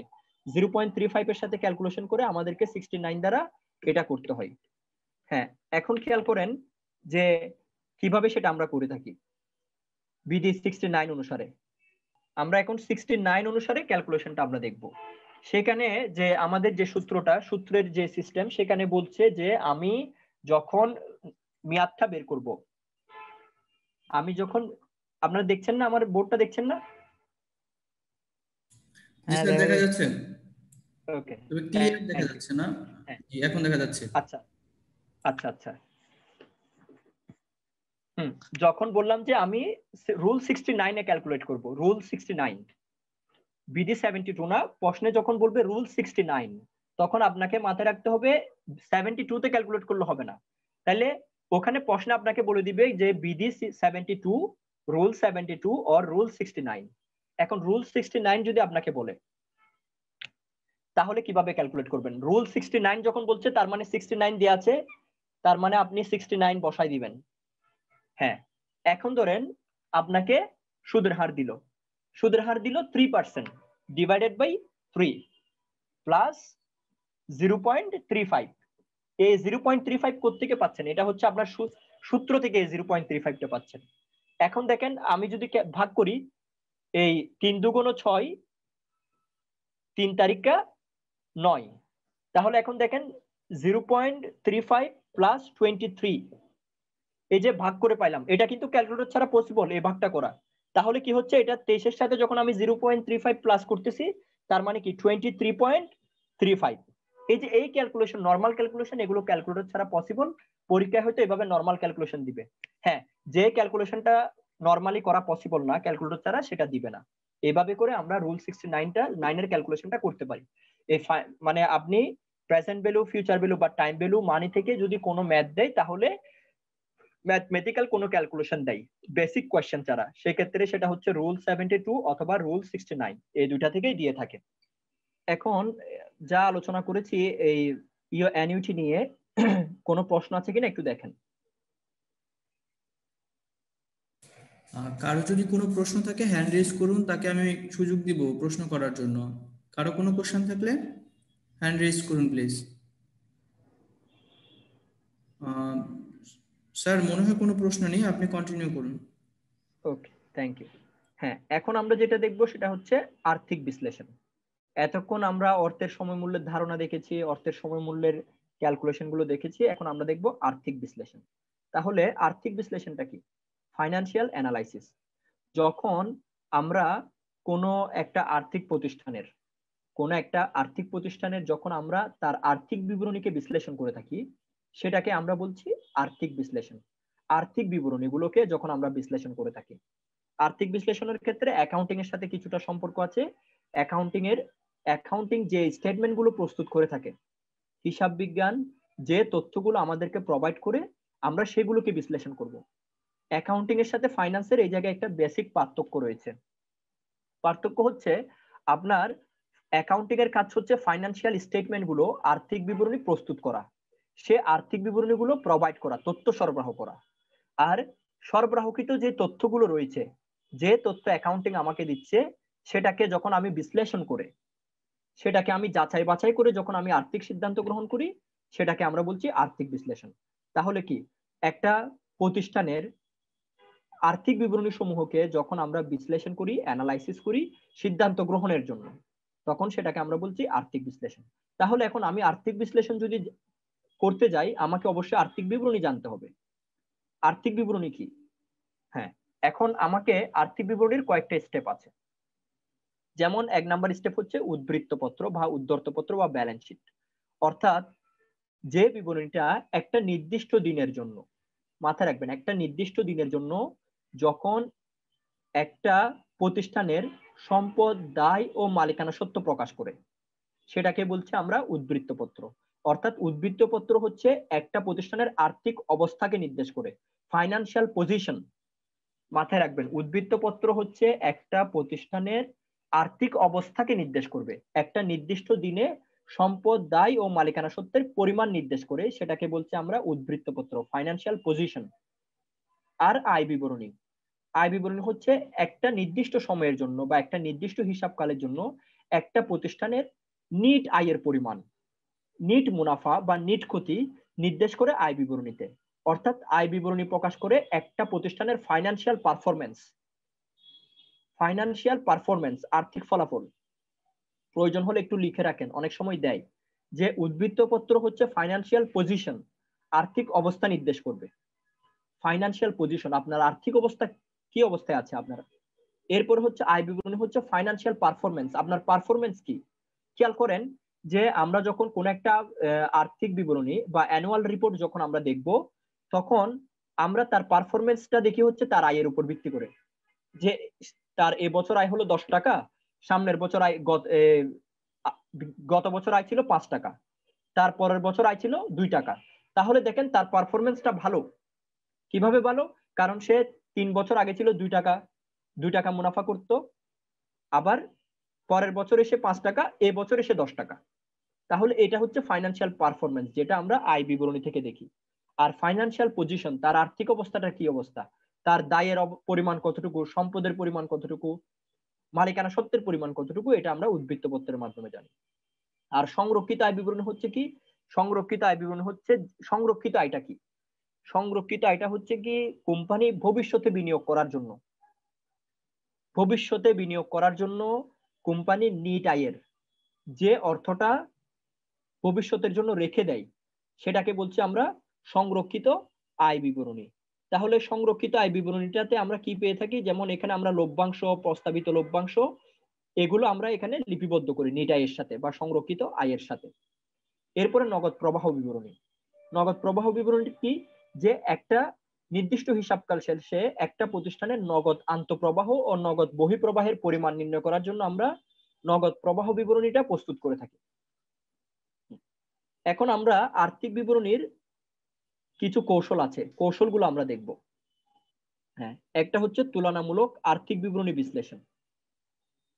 হ্যাঁ, তুলনামূলক আর্থিক বিবরণী বিশ্লেষণে কি বলছে? যে আমরা যখন একটা প্রতিষ্ঠানের আর্থিক বিবরণীকে যখন বিগত বছরের সাথে, ওই প্রতিষ্ঠানের বিগত বছরের আর্থিক বিবরণীর সাথে আমরা বিশ্লেষণ করি, তখন সেটাকে বলছি আমরা তুলনামূলক আর্থিক বিশ্লেষণ। কিভাবে? একটু খেয়াল করেন। ধরেন XYZ হচ্ছে একটা কোম্পানি, এই XYZ এর 2019 সালের আর্থিক বিবরণী আছে, 2018 সালের আর্থিক বিবরণী আছে। এখন আমি 2018 সালের সাথে 2019 সালকে ম্যাচ করে যখন সিদ্ধান্ত নিচ্ছি যে 19 সালে কি অবস্থা ছিল, 18 সালে কি অবস্থা ছিল, বা 18 সালে ভালো ছিল, 19 সালে খারাপ ছিল, তাহলে 19 সালে খারাপ থাকলে 18 সালে ভালো ছিল। এই যে যখন আমি একটা কোম্পানির ফাইন্যান্সিয়াল স্টেটমেন্ট গুলোকে যখন তার বিগত বছরের সাথে সমন্বয় করে সিদ্ধান্ত গ্রহণ করি, তখন সেটাকে আমরা বলছি তুলনামূলক আর্থিক বিশ্লেষণ। আর সমআকার আর্থিক বিশ্লেষণ কি? যে যখন আমরা আর্থিক বিবরণীর যে পয়েন্ট গুলো আছে, যে উপাদানগুলো আছে, যেমন ধরেন সম্পত্তি, দায়, মালিকানা সত্ত্বের পরিমাণ, এরপরে আছে আয়, ব্যয়, এই যে এই পরিমাণগুলোকে যখন আমরা শতকরা আকারে নিয়ে আসি, শতকরা পার্সেন্টেজ আকারে এনে যখন আমরা বিশ্লেষণ করি, তখন সেটাকে আমরা বলছি সমআকার আর্থিক বিবরণী বিশ্লেষণ। এরপরে অনুপাত বিশ্লেষণ। আর্থিক বিবরণীর যে উপাদানগুলো রয়েছে, যে আইটেমগুলো আছে, সেগুলোকে যখন আমরা অনুপাতের মাধ্যমে আমরা যখন বিশ্লেষণ করি, তখন সেটাকে আমরা বলছি অনুপাত বিশ্লেষণ। যেমন ধরেন চলতি সম্পদ হচ্ছে 2, চলতি দায় হচ্ছে 3, তাহলে আমরা এটা লিখতে পারি এভাবে যে চলতি সম্পত্তি আর চলতি দায় 2:3। এই যে অনুপাতের মাধ্যমে যখন আমরা বিশ্লেষণ করি, তখন সেটাকে আমরা বলছি অনুপাত বিশ্লেষণ। এরপরে নগদ প্রবাহ বিশ্লেষণ। নগদ প্রবাহ বিশ্লেষণটা কি? যে প্রতিষ্ঠানের যে আপনার নগদ আন্তঃপ্রবাহ এবং নগদ বহিঃপ্রবাহ, অর্থাৎ কি পরিমাণ অর্থ প্রতিষ্ঠানে আসে এবং কি পরিমাণ অর্থ প্রতিষ্ঠানে যায়, এই যে এই বিশ্লেষণটাকে বলছে নগদ প্রবাহ বিশ্লেষণ। আমাদেরকে অ্যাকাউন্টিং যখন আমরা করি, তখন আমাদের নগদ প্রবাহ বিশ্লেষণটা দরকার হয়ে পড়ে। এই জন্য যদি অ্যাকাউন্টিংটা যদি ক্যাশ বেসিসে হতো, আমরা যদি অ্যাকাউন্টিংটা পড়ি, তখন সেখানে আমরা জানি যে হিসাব নিকাশের দুটি ভিত্তি রয়েছে, একটা হচ্ছে বকেয়া ভিত্তি, একটা হচ্ছে নগদান ভিত্তি। তো নগদান ভিত্তিতে হচ্ছে সবসময় নগদের উপর ভিত্তি করে আমরা লিখবো, আর বকেয়া ভিত্তি হচ্ছে নগদ টাকা পাওয়া যাক না যাক, সেবা অর্জিত হলে আমরা লিপিবদ্ধ করি বা ব্যয় সংগঠিত হলে আমরা লিপিবদ্ধ করি। যেহেতু বকেয়া লেনদেন আমার অ্যাকাউন্টিং লিখে থাকে, যার কারণে আমাকে আলাদা করে নগদ প্রবাহ বিবরণী প্রস্তুত করতে হয়। যদি বকেয়া লেনদেনগুলো, ট্রানজাকশন গুলো যদি না আসতো, অনলি ক্যাশ বেসিসে যদি ট্রানজাকশন করতো, তাহলে আমাকে আলাদা করে নগদ প্রবাহ বিবরণী প্রস্তুত করতে হতো না। হ্যাঁ, ইউনিট 4 নিয়ে যদি আপনাদের কারো কোনো প্রশ্ন থাকে, আপনারা একটু কাইন্ডলি প্রশ্ন করেন। স্যার একটু প্রশ্নগুলো যদি কয়েকটা একটু আপনি দেখিয়ে দিতেন স্যার, ভালো হতো। কারণ আচ্ছা, স্যার আমরা তো প্রশ্নগুলো নিজে নিজে সলভ করছিলাম, কুইজে করেছি, কুইজে যখন দিয়েছি তখন পেরেছি, কিন্তু স্যার অনেকগুলো বিষয় আমরা নিজেরা মুখস্থ করেছি, ভিতরগতভাবে বুঝতে পারি না। এমনিতে জানি আনসার এটা হবে, কিন্তু আচ্ছা, অনেকগুলো বিষয় আচ্ছা, আপনি বলে দিলে বিষয়টা আমরা আরো ভালোভাবে বুঝিয়ে জি। আচ্ছা, আমি যখন মোটামুটি ডিসকাসটা করি, তখন কিন্তু এই কোয়েশ্চেনের আনসার গুলো চলে আসে। যেমন আমি একটু, যেমন দেখেন 17 নম্বর প্রশ্নটা, এটা দিয়ে আমি জাস্টিফাই করে দিচ্ছি আপনাকে। বলছে নিচের কোনটি অনগদ খরচ। হ্যাঁ, এখন খেয়াল করেন, আমি যে বললাম যে আমাদের অ্যাকাউন্টিং এর যে ক্যালকুলেশন, অ্যাকাউন্টিং এ আমাদেরকে দুইটা ভিত্তিতে আমরা হিসাব রাখি, একটা হচ্ছে নগদান ভিত্তি, একটা হচ্ছে বকেয়া ভিত্তি। তো বকেয়া ভিত্তিতে ক্যালকুলেশন করার কারণে দেখা যায় অনেকগুলো অনগদ খরচ আমরা এখানে লিপিবদ্ধ করি, যেখানে প্রকৃতপক্ষে আমার নগদ টাকা প্রদান করা হয়নি, যার কারণে দেখা যাচ্ছে আমাকে আলাদা করে নগদ প্রবাহ বিবরণী প্রস্তুত করতে হয়। এই কথাটা আমি একটু আগে বললাম। তাহলে এখন দেখেন এই যে ওই কথার সাথে এই প্রশ্নের উত্তরের কি রিলেশনটা হচ্ছে, দেখেন নিচের কোনটি অনগদ খরচ। সুদ প্রদান, আমি যখন সুদ দিচ্ছি তার মানে আমার নগদ টাকা যাচ্ছে। আয়কর, আয়কর যখন আমি দিচ্ছি আমার নগদ টাকা যাচ্ছে। লভ্যাংশ যখন আমি প্রদান করতেছি আমার নগদ টাকা যাচ্ছে। এখন অবচয়, এই যে অবচয়টা, অবচয়তে দেখেন আমি কোনো নগদ অর্থ প্রদান করছি না, তাহলে অবচয়টা আমার খরচ হচ্ছে। এটা অ্যাকাউন্টিং এটাকে লিপিবদ্ধ করে, কিন্তু ফাইন্যান্স এটাকে, অ্যাকাউন্টিং এটাকে মাইনাস করে, ফাইন্যান্স এটাকে প্লাস করে। কেন করে আমরা একটু পরে সেটা কিন্তু সেই দিকে যাচ্ছিলাম। এখন দেখেন আমি একটা মেশিন ক্রয় করছি 10,000 টাকা দিয়ে, এখন মেশিনটা ক্রমাগত ব্যবহারের ফলে আমার মূল্যটা হ্রাস পাচ্ছে। ধরেন প্রত্যেক বছর আমি করতেছি কি যে 2,000 টাকা করে অবচয় ধরে মাইনাস করছি। এখন আপনি দেখেন তো এই 2,000 টাকা আপনার ক্যাশ থেকে গেছে, আপনি 2,000 টাকা কি আপনি ক্যাশে পেমেন্ট করছেন কাউকে? ক্যাশে পেমেন্ট করেন নাই। তার মানে কি 2,000 টাকা তো আপনার ক্যাশ থেকে যাচ্ছে না, কিন্তু অবচয়টা একটা ক্ষতি দেখিয়ে আপনি মাইনাস করছেন। তখন অ্যাকাউন্টিং ফাইন্যান্স করে কি যে নেট ইনকাম যেটা আছে, নেট আয় যেটা আছে, সেখান থেকে তো অ্যাকাউন্টিং অবচয়টা মাইনাস করে দিছে। কিন্তু অ্যাকাউন্টিং করে কি না, যে আমার যেহেতু ক্যালকুলেশনে আমার নগদ টাকা যায় নাই, finance cash flow statement analysis করার জন্য, নগদ প্রবাহ বিবরণী প্রস্তুত করার জন্য ওই যে টাকাটা মাইনাস করে দিচ্ছে অবচয় দেখিয়ে, ফাইন্যান্স সেটাকে প্লাস করে দিচ্ছে, কারণ নগদ টাকা যায় নাই, এটা একটা অনগদ খরচ। হ্যাঁ, এরপরে দেখেন পরে দেখাচ্ছে যে 19 নাম্বার দেখেন আর্থিক বিবরণী ব্যবহারে বহিঃপক্ষ কারা। হ্যাঁ, এখন দেখেন আর্থিক বিবরণীতে আমরা দুই ধরনের ব্যবহারকারী পাই, একটা হচ্ছে অভ্যন্তরীণ, একটা বাহ্যিক। এখন অভ্যন্তরীণ কারা, বাহ্যিক কারা, এটা কিন্তু অ্যাকাউন্টিং এর সাথে রিলেটেড। অভ্যন্তরীণ হচ্ছে কি, যারা প্রতিষ্ঠানের সাথে সরাসরি জড়িত এবং প্রতিষ্ঠানের স্বার্থে হিসাবটা রাখবে, তারা হচ্ছে অভ্যন্তরীণ। আর যারা প্রতিষ্ঠানের সাথে সরাসরি জড়িত না, কেবলমাত্র নিজেদের স্বার্থটা দেখবে, তাদেরকে বলছি আমরা বাহ্যিক। এখন দেখেন ম্যানেজমেন্ট, ব্যবস্থাপনা, ব্যবস্থাপনা কার স্বার্থে রাখে? অবশ্যই প্রতিষ্ঠানের স্বার্থে। প্রতিষ্ঠান তাকে স্যালারি দিচ্ছে, সে চায় যে প্রতিষ্ঠানের ভালো হোক এবং সে প্রতিষ্ঠানের সাথে সরাসরি জড়িত। পরিচালক, কোম্পানির যারা পরিচালক আছে, পরিচালকগণ, তারা চায় কি, তারা কোম্পানির সাথে সরাসরি জড়িত, কোম্পানির অভ্যন্তরে জড়িত। নিরীক্ষক, অডিটর, কোম্পানির অভ্যন্তরে জড়িত। শেয়ার হোল্ডার, দেখেন শেয়ার হোল্ডার কোম্পানির স্বার্থটা চাইবে না, শেয়ার হোল্ডার চাইবে নিজের স্বার্থ, তার শেয়ারের মূল্য বৃদ্ধি পাক, তার শেয়ার হোল্ডারের শর্ত বৃদ্ধি পাক, সে প্রতিষ্ঠানের সাথে সরাসরি জড়িত না, শেয়ার হোল্ডার, যার কারণে আমরা তাকে বলছি বাহ্যিক ব্যবস্থাপক, বাহ্যিক ব্যবহারকারী। এরপরে উদ্বৃত্তপত্রে কি উল্লেখ থাকে, দেখেন উদ্বৃত্তপত্রে যে একটু আগে ফার্স্টে যেটা বললাম, যে উদ্বৃত্তপত্র হচ্ছে একটা নির্দিষ্ট দিনের জন্য, একটা প্রতিষ্ঠানের সম্পত্তি, দায় ও মালিকানা সত্ত্বের পরিমাণ নির্দেশ করে। তার মানে উদ্বৃত্তপত্রে তিনটা আইটেম থাকবে, একটা হচ্ছে সম্পদ, একটা হচ্ছে দায়, একটা হচ্ছে মালিকের সত্ত্ব। এখন সম্পদটাকে আবার আমরা দুইটা ভাগে নিয়ে আসতে পারি, চলতি সম্পদ, চলতি দায়। এই চলতি সম্পত্তি স্থায়ী সম্পত্তি, আবার দায়টাকে আনতে পারি চলতি দায়, দীর্ঘমেয়াদী দায়। আবার মালিকানা সত্ত্বকে আমরা মালিকের মূলধন সাথে নিটাই যোগ করি, উত্তোলন মাইনাস করি। এই জিনিসগুলো উদ্বৃত্তপত্রে থাকে। তাহলে এখন দেখেন আয় ব্যয় উদ্বৃত্তপত্রে আসে না, জমা খরচ আসে না, লাভ লোকসান আসে না, সম্পত্তি ও দায় আসে। আর কি কারো কোনো প্রশ্ন আছে? জি 18 নম্বরটা করেন স্যার। জি স্যার 19 নম্বর তো আমরা তো অ্যাকাউন্টিং এর নিরীক্ষক পড়ছি যে বহিস্থ পক্ষ। না, এখানে আপনি যেটা পড়েছেন, হ্যাঁ আমি শেষ করি আমি একটু বলি। নিরীক্ষক দু ধরনের আছে।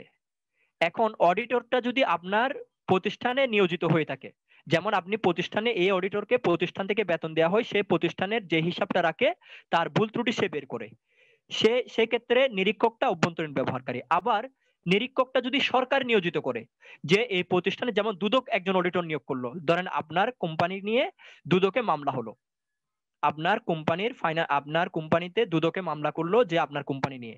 এখন এই যে দুদক, দুর্নীতি দমন কমিশন যদি কোনো একজন ব্যক্তিকে দায়িত্ব দেয় যে এই কোম্পানির অডিটর হিসেবে আপনি এটা দেখেন, এদের স্টেটমেন্ট গুলো দেখেন, তখন কি সে তো কোম্পানির স্বার্থে রাখবে না, সে দুদকের স্বার্থে, মানে বাইরের কোনো পক্ষের স্বার্থে সে অডিট করতেছে, তখন সেটাকে আমরা বলি বাহ্যিক ব্যবহারকারী। এখানে এটা হচ্ছে ইউজের উপর ডিপেন্ড করে। অভ্যন্তরীণ হবে নাকি ব্যবহারকারী, অভ্যন্তরীণ হবে নাকি বাহ্যিক হবে? জি জি, থ্যাংক ইউ। 18 নাম্বারটা সলভ করেন। 18 নাম্বারটা করে দিব। নেই। আচ্ছা, হ্যাঁ 18 নম্বরে বলছে যে বিভিন্ন চলকের মান অপরিবর্তিত রেখে পরিবর্তনশীল ব্যয় বৃদ্ধি পেলে নিচের কোনটি বৃদ্ধি পায়? হ্যাঁ, এই যে 18 নম্বরটা আমরা যখন একটু পরে এটার আমরা আলোচনা করব, যখন আমরা ব্রেক ইভেন অ্যানালাইসিসটা করব তখনই আপনি এটা বুঝতে পারবেন। ব্রেক ইভেন অ্যানালাইসিসটা আমরা এই যে ইউনিট 4 এ গিয়ে স্টার্ট করব, এটা এখনই আপনি বুঝতে পারবেন সেটা। হ্যাঁ, এবার আসেন ইউনিট 5। আমি আপনার আনসারটা দিনে আপনার আনসারটা আপনি নিজেই বের করতে পারবেন। একটু পরে আমি সমচ্ছেদ বিন্দু বিশ্লেষণ পড়াবো সেখানেই, ঠিক আছে? আপনার ক্যামেরাটা অন রাখলে মনে হয় ভালো হতো সব সময়। সব সময় অন রাখতে হবে? আই কন্টাক্ট থাকে আর কি ভালো। আচ্ছা আচ্ছা, হ্যাঁ এখন দেখেন নগদ প্রবাহ বিশ্লেষণ। হ্যাঁ, নগদ প্রবাহ বিশ্লেষণে যেটা বলছে সেটা হচ্ছে আমরা একটা প্রতিষ্ঠানের নগদ আন্তঃপ্রবাহ এবং নগদ বহিঃপ্রবাহ নিয়ে যে বিশ্লেষণটা করে থাকি একটা প্রতিষ্ঠানে, সেটাকে বলছি আমরা নগদ প্রবাহ বিশ্লেষণ। এখন নগদ প্রবাহ বিশ্লেষণের কয়েকটা উদ্দেশ্য আছে যে কেন আমরা করে থাকি সেটা। যেটা মূল উদ্দেশ্য সেটা হচ্ছে যে প্রতিষ্ঠানের আন্তঃপ্রবাহ এবং বহিঃপ্রবাহের পরিমাণ নির্ণয়। যে প্রতিষ্ঠানে কি পরিমাণ নগদ আন্তঃপ্রবাহ ঘটে, অর্থাৎ কি পরিমাণ নগদ অর্থ প্রতিষ্ঠানে আসে এবং কি পরিমাণ নগদ অর্থ প্রতিষ্ঠান থেকে যায়, এর পরিমাণটা নির্ণয় করাই হচ্ছে মূল উদ্দেশ্য হচ্ছে নগদ প্রবাহ বিবরণী। এখন আমরা যখন নগদ প্রবাহ বিবরণী বিশ্লেষণ করি তখন আমরা সেখানে তিনটা স্টেপ থেকে নগদ প্রবাহটা পেয়ে থাকি। একটা হচ্ছে পরিচালন কার্যক্রম থেকে নগদ প্রবাহ। এখন পরিচালন কার্যক্রম থেকে নগদ প্রবাহ সেটাকে আমাদেরকে বুঝতে হবে। আমরা প্রতিষ্ঠানের দৈনন্দিন কার্যক্রম বা প্রতিষ্ঠানকে সচল রাখার জন্য যে ব্যয়গুলো হচ্ছে, যে আয়গুলো হচ্ছে, সেইখান থেকে আমি যে নগদ প্রবাহটা পাচ্ছি সেটাকে বলছি পরিচালন কার্যক্রম থেকে নগদ প্রবাহ। যেমন ধরেন একজন পণ্য বিক্রেতা, তাহলে তার কাজ কি? তার কাজ হচ্ছে পণ্য সেল করা। তাহলে এখন পণ্য বিক্রি করে সে যে অর্থটা পাচ্ছে এটা হচ্ছে তার পরিচালন কার্যক্রম থেকে নগদ আন্তঃপ্রবাহ। এখন খেয়াল করেন, উনি যে পণ্যটা সেল করতেছে উনি কোনো একটা জায়গা থেকে হয়তো পণ্যটা কিনে আনছে, উনি দেখা যাচ্ছে তার প্রতিষ্ঠানের কর্মীদেরকে বেতন দিচ্ছে। তাহলে এই যে তার প্রতিষ্ঠানটাকে সচল রাখার জন্য কর্মীদেরকে বেতন দেওয়া এবং পণ্যের বিক্রিটা সবসময় ঠিক রাখার জন্য দেখা যাচ্ছে আবার পণ্যের প্রোডাক্ট মানে পণ্য শেষ হওয়ার সাথে সাথে আবার অন্য একটা জায়গা থেকে পণ্য কিনে আনছে। এই যে একটা সাইক্লিং এর মাধ্যমে যখন তার কার্যক্রম থেকে যে নগদ প্রবাহটা সৃষ্টি হচ্ছে সেটাকে আমরা বলছি পরিচালন কার্যক্রম থেকে নগদ প্রবাহ। এরপরে বিনিয়োগ কার্যক্রম থেকে নগদ প্রবাহ। বিনিয়োগ কার্যক্রম থেকে কি? যেমন ধরেন আমরা যখন দীর্ঘমেয়াদী বিনিয়োগ করে থাকি বা স্থায়ী সম্পত্তি ক্রয় করে থাকি তখন সেই ক্ষেত্রে যে নগদ প্রবাহ সৃষ্টি হচ্ছে সেটাকে আমরা বলছি বিনিয়োগ কার্যক্রম থেকে নগদ প্রবাহ। কিরকম? যেমন ধরেন আপনি 10 লক্ষ টাকা ব্যাংকে জমা করে রাখলেন। এখন দেখেন, হ্যাঁ আপনি একজন ব্যবসায়ী, আপনার মূল কাজ হচ্ছে ফার্নিচার সেল করা, ফার্নিচার প্রোডাক্ট সেল। এই যে প্রোডাক্ট সেলিং থেকে আপনি যে রিটার্নটা পাচ্ছেন সেটা হচ্ছে আপনার পরিচালন কার্যক্রম থেকে নগদ প্রবাহ। আবার আপনি 10 লক্ষ টাকা ফিক্সড ডিপোজিট করে রাখলেন আপনার প্রতিষ্ঠানের নামে, ধরেন এবি ব্যাংকে। এখন এবি ব্যাংক এই যে 10 লক্ষ টাকা আপনি ইনভেস্ট করে রাখলেন এটা হচ্ছে আপনার বিনিয়োগ। এখন এখান থেকে দেখা যাচ্ছে আপনাকে 10% করে ইন্টারেস্ট দিচ্ছে। তাহলে এই যে এখান থেকে আপনার একটা রিটার্ন আসতেছে, এটাকে আমরা বলছি বিনিয়োগ কার্যক্রম থেকে নগদ প্রবাহ। কিন্তু এটাকে পরিচালন কার্যক্রম থেকে নগদ প্রবাহ বলা যাবে না, কারণ কোম্পানির ওই ফার্নিচারের মানে যেহেতু ওই ব্যক্তি বা প্রতিষ্ঠানের মূল কাজ হচ্ছে ফার্নিচার সেল করা, তার বিজনেসটা হচ্ছে ফার্নিচারের উপর, বিজনেসটা কিন্তু এবি ব্যাংকে টাকা জমা রেখে সেখান থেকে সুদ গ্রহণ করা নয়। সেহেতু এই যে যেটা তার প্রতিদিন দৈনন্দিন কার্যক্রম থেকে যে নগদ প্রবাহটা আসতেছে সেটাকে আমরা বলছি পরিচালন কার্যক্রম থেকে নগদ প্রবাহ। আর প্রতিষ্ঠান যখন দীর্ঘমেয়াদী বিনিয়োগ করে থাকে সেখান থেকে যে রিটার্নটা পাই সেটাকে বলছি আমরা বিনিয়োগ কার্যক্রম থেকে নগদ আন্তঃপ্রবাহ। আর যখন প্রতিষ্ঠান দেখা যাচ্ছে লোন গ্রহণ করলো ফার্নিচার সেল করার জন্য, প্রতিষ্ঠান দেখা যাচ্ছে 10 কোটি টাকা লোন নিল, এটা আরেক ধরনের ব্যয়, সেটাকে আমরা বলে থাকি আর্থিক কার্যক্রম থেকে নগদ প্রবাহ। কিভাবে? যখন প্রতিষ্ঠান দীর্ঘমেয়াদী বিনিয়োগের উদ্দেশ্যে যখন প্রতিষ্ঠান ঋণপত্র ইস্যু করে থাকে, মূলধন ইস্যু করে থাকে, এই শেয়ার ইস্যু করে থাকে, তখন যে আন্তঃপ্রবাহ ঘটে, নগদ প্রবাহ ঘটে, তখন সেটাকে আমরা বলছি যে বিনিয়োগ অর্থায়ন কার্যক্রম থেকে নগদ আন্তঃপ্রবাহ। কিভাবে? ধরেন আপনি 10 লক্ষ টাকার শেয়ার ইস্যু করলেন, তাহলে কি হলো, এখন এই 10 লক্ষ টাকার শেয়ার আপনি যখন বিক্রি করলেন দেখা যাচ্ছে আপনার কাছে 10 লক্ষ টাকা আসলো, তাহলে এটা কি? এটা অর্থায়ন কার্যক্রম। অর্থায়ন কার্যক্রম থেকে নগদ আন্তঃপ্রবাহ। আবার দেখেন অর্থায়ন কার্যক্রম থেকে বহিঃপ্রবাহটা কিভাবে হতে পারে, যেমন ধরেন আপনি যে শেয়ারটা বিক্রি করলেন সেই শেয়ারে একটা নির্দিষ্ট সময় গিয়ে আপনাকে লভ্যাংশ দিতে হচ্ছে, এই লভ্যাংশটা প্রদান করতে হচ্ছে, এই লভ্যাংশটা হচ্ছে আপনার জন্য অর্থায়ন কার্যক্রম থেকে নগদ বহিঃপ্রবাহ।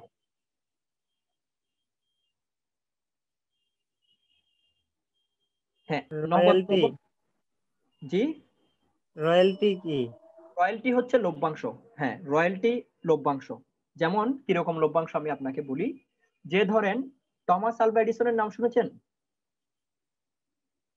হ্যাঁ শুনেছি।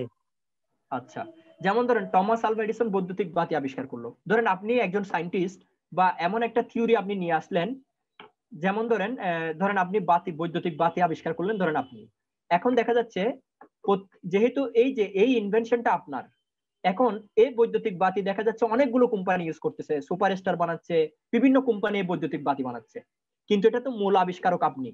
যখন প্রত্যেকটা কোম্পানি এখন করবে কি, যে আপনাকে কি করবে, যে আমরা বৈদ্যুতিক বাতি বানিয়েছি আপনার এই সূত্রটাকে ফলো করে, আমাদের যা সেল হচ্ছে সেলের একটা নির্দিষ্ট পরিমাণ অর্থ আপনাকে দিব, এটাকে বলছে রয়্যালটি। যেমন ধরেন একজন রাইটার বই লিখলো, বই লিখে দেখা যাচ্ছে উনি একটা পাবলিকেশনের আন্ডারে বই লিখলো, বই লেখার পরে এখন পাবলিকেশন থেকে কি করে ওনাকে একটা রয়্যালটি দেয়, তার মানে পাবলিকেশনের যে লাভ হয় সে লাভের একটা অংশ যেহেতু উনি রাইটার ওনাকে দেয়, এটাকে বলছে রয়্যালটি, এক প্রকার লভ্যাংশ। এটা ঠিক আছে, ক্লিয়ার? ক্লিয়ার। এখন আসেন নগদ প্রবাহ বিবরণী তৈরি করার পদ্ধতি। আমরা নগদ প্রবাহ বিবরণী দুইভাবে প্রস্তুত করে থাকি, একটা হচ্ছে প্রত্যক্ষ পদ্ধতি, একটা হচ্ছে পরোক্ষ পদ্ধতি।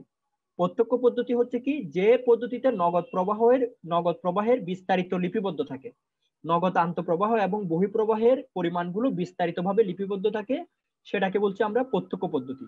এবং প্রত্যেকটা কোম্পানি অবশ্যই ডিরেক্ট মেথড ফলো করে, প্রত্যেকটা কোম্পানি নগদ প্রবাহ প্রস্তুতের ক্ষেত্রে ডিরেক্ট মেথড বা প্রত্যক্ষ পদ্ধতি ফলো করে। আর পরোক্ষ পদ্ধতিতে হচ্ছে কি, যে পদ্ধতিতে নগদ আন্তঃপ্রবাহ বহিঃপ্রবাহের বিস্তারিত লিপিবদ্ধ থাকে না, কেবলমাত্র সংক্ষিপ্ত আকারে ক্যালকুলেশন করে নগদ প্রবাহের পরিমাণটা বের করে, সেটাকে বলছি আমরা পরোক্ষ পদ্ধতি। আর ফাইন্যান্সিয়াল স্টেটমেন্ট, আর্থিক বিবরণী, যে কোম্পানিগুলো আছে তারা তাদের আর্থিক বিবরণীতে ডিরেক্ট মেথড প্রত্যক্ষ পদ্ধতিটাই দিয়ে থাকে। আর বলা হচ্ছে যে অবশ্যই কোম্পানিগুলো প্রত্যক্ষ পদ্ধতিতেই নগদ আন্তঃপ্রবাহ বহিঃপ্রবাহের পরিমাণ নির্ণয় করবে। হ্যাঁ, এখানে ওই স্টেপ গুলো দিছে। এখন এই নগদ প্রবাহ বিবরণীর কিছু সীমাবদ্ধতা রয়েছে, যে কিছু কারণে আপনার নগদ প্রবাহের সীমাবদ্ধতা আছে। যেমন ধরেন কিরকম হতে পারে সেটা, যে ধরেন সম্পত্তির হ্রাস বৃদ্ধি ঘটছে, সম্পত্তির হ্রাস বৃদ্ধি ঘটছে তার বিস্তারিত বিবরণ কিন্তু আমাদের এখানে থাকে না। এরপরে হচ্ছে যেমন ধরেন নগদ প্রবাহের দীর্ঘমেয়াদী আর্থিক বিশ্লেষণ, দীর্ঘমেয়াদী আর্থিক বিশ্লেষণের জন্য নগদ প্রবাহটা সহায়ক হয় না আমাদের। দীর্ঘমেয়াদী যখন দেখা যায় 30 বছর 40 বছর এই ধরনের ক্ষেত্রে দেখা যায় এটা সহায়ক হয় না। আর দেখা যাচ্ছে কি, আমরা অনেক কিছু নগদ প্রবাহ বিবরণীতে অনুমান নির্ভরের ভিত্তিতে আমরা কাজগুলো করে থাকি। এখন নগদ প্রবাহ যে আমি বিশ্লেষণ করলাম, তাহলে সেটার প্রভাবটা কি হতে পারে আমার কোম্পানিতে বা আমার প্রতিষ্ঠানে নগদ প্রবাহ বিবরণী প্রস্তুত করলে কোন কোন সাইডে ইফেক্টটা পড়বে, বা আমি কেনই বা এটা করে থাকি। এখন দেখেন এখানে আর্থিক ব্যবস্থাপক যখন সিদ্ধান্ত গ্রহণ করবে, আর্থিক ব্যবস্থাপক তার আর্থিক সিদ্ধান্ত গ্রহণ করার জন্যই মূলত নগদ প্রবাহ বিবরণী প্রস্তুত করে থাকে। এখন আর্থিক ব্যবস্থাপক যে সিদ্ধান্ত গ্রহণ করে তিনি কয়েকটা স্টেপে সেই সিদ্ধান্তটা গ্রহণ করে। যেমন হচ্ছে পরিচালন নগদ প্রবাহ, অর্থাৎ প্রতিষ্ঠানের পরিচালন কার্যক্রম থেকে যে নগদ প্রবাহের সৃষ্টি হয় সেটাকে বলছি আমরা পরিচালন নগদ প্রবাহ। অর্থাৎ পরিচালন কার্যক্রম হচ্ছে প্রতিষ্ঠানের আয় ব্যয় বিবরণী থেকে প্রতিষ্ঠানের যে নিট আয় হচ্ছে, আয়গুলো বাদ দিলাম, আয়গুলো যোগ করলাম, ব্যয়গুলো বাদ দিলাম, তখন আমি পাচ্ছি নিট আয়। এখন খেয়াল করেন এই জায়গায় এসে আর্থিক ব্যবস্থাপককে একটু কাজ করতে হয়। এখন নিট আইতে দেখা যায় অনেকগুলো অনগদ খরচ অ্যাকাউন্টিং মাইনাস করে রাখে। নিট আইতে অনেকগুলো অনগদ খরচ যেমন অবচয় অ্যাকাউন্টিং মাইনাস করে রাখছে। এখন আর্থিক ব্যবস্থাপক এসে দেখে যে না, অবচয় তো আমার ক্যাশ টাকা যায় নাই, অবচয়ের ফলে তো আমার কোনো নগদ অর্থ খরচ হয় নাই। তখন আর্থিক ব্যবস্থাপক করে কি, নিট আয়ের সাথে অবচয়টা যোগ করে, অনগদ খরচগুলো যোগ করে, তারপর সে পরিচালন নগদ প্রবাহটা বের করে। অর্থাৎ পরিচালন কার্যক্রম থেকে যে নগদ প্রবাহটা হচ্ছে নিট আয় প্লাস অনগদ খরচ, নেট ইনকামের সাথে যখন আমি অনগদ খরচগুলো যোগ করে দিব তখন আমি পাবো হচ্ছে পরিচালন নগদ প্রবাহ। আর ফ্রি ক্যাশ ফ্লো, ফ্রি নগদ প্রবাহটা কি? ফ্রি ক্যাশ ফ্লো হচ্ছে কি, পরিচালন কার্যক্রম থেকে যে নগদ প্রবাহটা আমি পাইলাম সেইখান থেকে আমি যখন তৃতীয় পক্ষের দাবিগুলো পরিশোধ করলাম, তৃতীয় পক্ষের দাবি বলতে পাওনাদারদের দাবিগুলো যখন আমি পরিশোধ করে দিব, যেমন ধরেন আমার নেটাই হলো 50,000 টাকা, দেখা যাচ্ছে অবচয় 10,000 টাকা, তাহলে আমার নগদ প্রবাহের পরিমাণ কত হবে? নেটাইয়ের সাথে অবশ্যই 10,000 যোগ করে দিব, কারণ এটা তো আমার নগদ টাকা যায় নাই, তাহলে 40,000 টাকা। এখন আমি পাওনাদারের দাবি তো নগদ থেকেই দিব, নগদ টাকা দিয়ে তো আমি পাওনাদারের দাবিটা পরিশোধ করবো। এখন ধরেন আমার পাওনাদার আছে 30,000 টাকার, বা আমি স্থায়ী সম্পত্তি ক্রয় করছি 10,000 টাকার, তাহলে এখন কি করব? ওই পরিচালন কার্যক্রম থেকে নগদ প্রবাহ থেকে আমি স্থায়ী সম্পত্তি ক্রয় করছি সেটা মাইনাস করে দিচ্ছি, বা তৃতীয় পক্ষের যে দাবিটা আছে সেটা আমি মাইনাস করে দিচ্ছি। তাহলে আমি অবশিষ্ট যে অর্থটা পাচ্ছি, অর্থাৎ যেটা আমি শেয়ার হোল্ডারদের মাঝে বন্টন করি, সেই অর্থটাকে আমি বলছি free cash flow. Free cash flow হচ্ছে কি, পরিচালন কার্যক্রম থেকে যে নগদ প্রবাহ আমি পাচ্ছি সেই নগদ প্রবাহ থেকে আমি যখন তৃতীয় পক্ষের দাবি বা বিনিয়োগের যে খরচ সেটা দেওয়ার পরে অবশিষ্ট যে অর্থটা আমার থাকে, যেটা দ্বারা আমি শেয়ার হোল্ডারদেরকে লভ্যাংশ প্রদান করব বা ভবিষ্যৎ হিসেবে ভবিষ্যতে বিনিয়োগের জন্য রাখবো, সে অর্থটাকে আমি বলছি ফ্রি নগদ প্রবাহ। হ্যাঁ, এখানে ওটা লিখে দিয়েছে, যেমন দেখেন সূত্রটা দিয়ে দিয়েছে, পরিচালন কার্যক্রম থেকে নগদ প্রবাহ, স্থায়ী সম্পত্তি বিনিয়োগ, নিজ সম্পত্তিতে বিনিয়োগ, তৃতীয় পক্ষের দাবি, এগুলো মাইনাস করে দিলে আমি এটা পাচ্ছি। আপনারা একটু এখানে খেয়াল করেন, ধরেন আপনার নিট আয় হচ্ছে 10,000 টাকা, নিট আয় হলো 10,000 টাকা। এখন আপনার অবচয় হচ্ছে 5,000 টাকা। এখন অ্যাকাউন্টিং করছিল কি, নিট আয় বের করার সময় উনি অবচয়টা মাইনাস করে দিছে। এখন আমি বারবার বলতেছি, অবচয় বা অনগদ খরচ আমার প্রতিষ্ঠানের নগদ টাকা যায় না, ফাইন্যান্স ক্যাশ বেসিসের উপর কাজ করবে, অ্যাকাউন্টিং অ্যাক্রুয়াল বেসিসের উপর কাজ করবে। অ্যাকাউন্টিং বকেয়া ভিত্তিতে করে বলেই অবচয়টা উনি মাইনাস করে দিচ্ছে, কিন্তু আমার তো নগদ টাকা যায় নাই, যার কারণে আমি 5,000 টাকার অবচয়টা যোগ করে দিচ্ছি, যোগ ধরেন 5,000 টাকা। তাহলে এখন আমি 15,000 টাকা হচ্ছে আমার পরিচালন কার্যক্রম থেকে নগদ প্রবাহ, 15,000 টাকা। দেখা যাচ্ছে? দেখা যাচ্ছে। দেখছেন? আচ্ছা, পরিচালন কার্যক্রম থেকে আমি নগদ প্রবাহ পাচ্ছি 15,000 টাকা। এখন এই ফ্রি ক্যাশ ফ্লো কোনটা? এটা হচ্ছে তো আমার অপারেটিং ক্যাশ ফ্লো। পরিচালন কার্যক্রম থেকে আমি 15,000 টাকা পাইলাম, এখন আমার ফ্রি ক্যাশ ফ্লো কোনটা হইতে পারে? এখন আমি বললাম যে পরিচালন কার্যক্রম থেকে যে 15,000 টাকা পাচ্ছি, ধরেন পাইলাম 15,000 টাকা, 15,000 টাকা পাইলাম। এখন আমি সেখান থেকে কি করলাম, ধরেন স্থায়ী সম্পত্তিতে বিনিয়োগ করলাম 10,000 টাকা, তাহলে 10,000 টাকা আমি মাইনাস করে দিলাম, আমি লাস্টে কত পাচ্ছি? 5,000 টাকা। এই 5,000 টাকাকে বলছি আমি ফ্রি ক্যাশ ফ্লো। এই 5,000 টাকা আমি কি করবো? এখন শেয়ার হোল্ডারদের মাঝে বন্টন করতে পারি লভ্যাংশ হিসেবে, বা ভবিষ্যতে বিনিয়োগের জন্য রাখতে পারি, এটাকে বলছি আমরা ফ্রি ক্যাশ ফ্লো।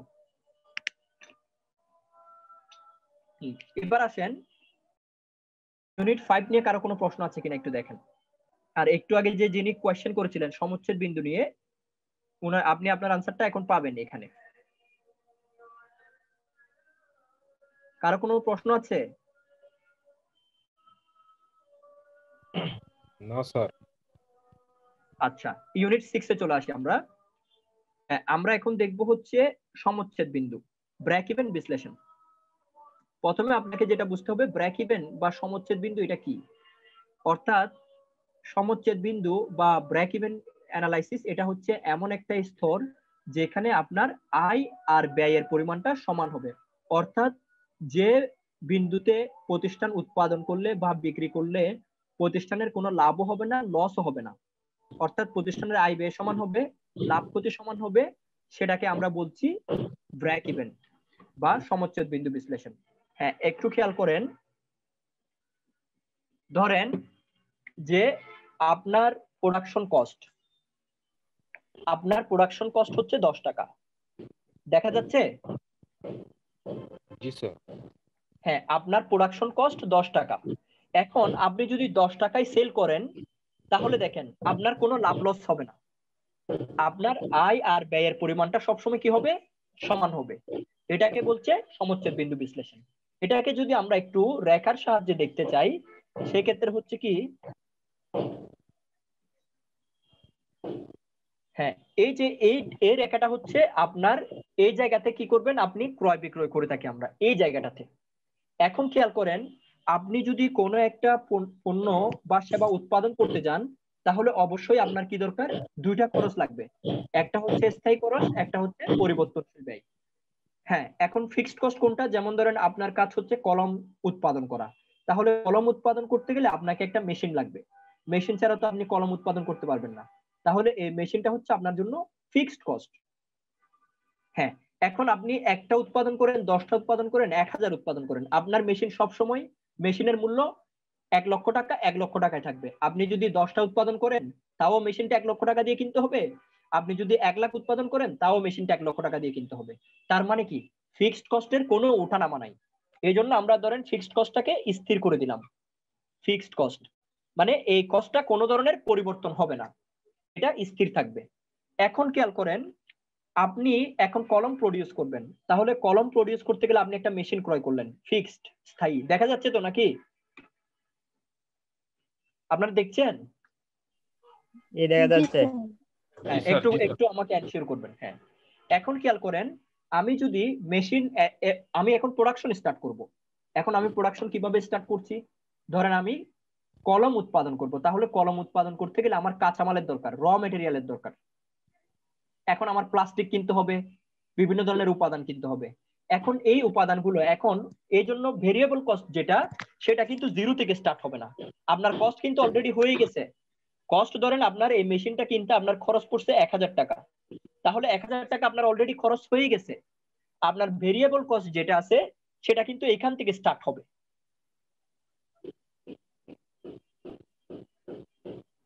আপনার ভেরিয়েবল কস্ট এখান থেকে স্টার্ট হবে, 1000 থেকে স্টার্ট হবে। কিভাবে 1000 থেকে স্টার্ট হচ্ছে, কারণ আপনি উৎপাদন না করলেও আপনার 1000 টাকা খরচ, উৎপাদন না করলেও আপনার 1000 টাকা খরচ। এই রেখার মাধ্যমে কিন্তু আমাদের টোটাল লেকচারের ডিসকাশন। আপনি যদি উৎপাদন নাও করেন, আপনার 1000 টাকা খরচ হবে। এরপরে দেখেন, আপনি আবার যতগুলো কলম উৎপাদন করেন, আপনার ততটুকু প্লাস্টিক লাগবে। আপনি ধরেন দেখা যাচ্ছে 1 কেজি প্লাস্টিক দিয়ে 10টা কলম উৎপাদন করেন, এখন আপনার ইচ্ছা হচ্ছে 20 কেজি, মানে 20টা কলম উৎপাদন করবেন, তাহলে 20টা কলম উৎপাদন করতে গেলে আপনার প্লাস্টিক আরো বেশি লাগবে।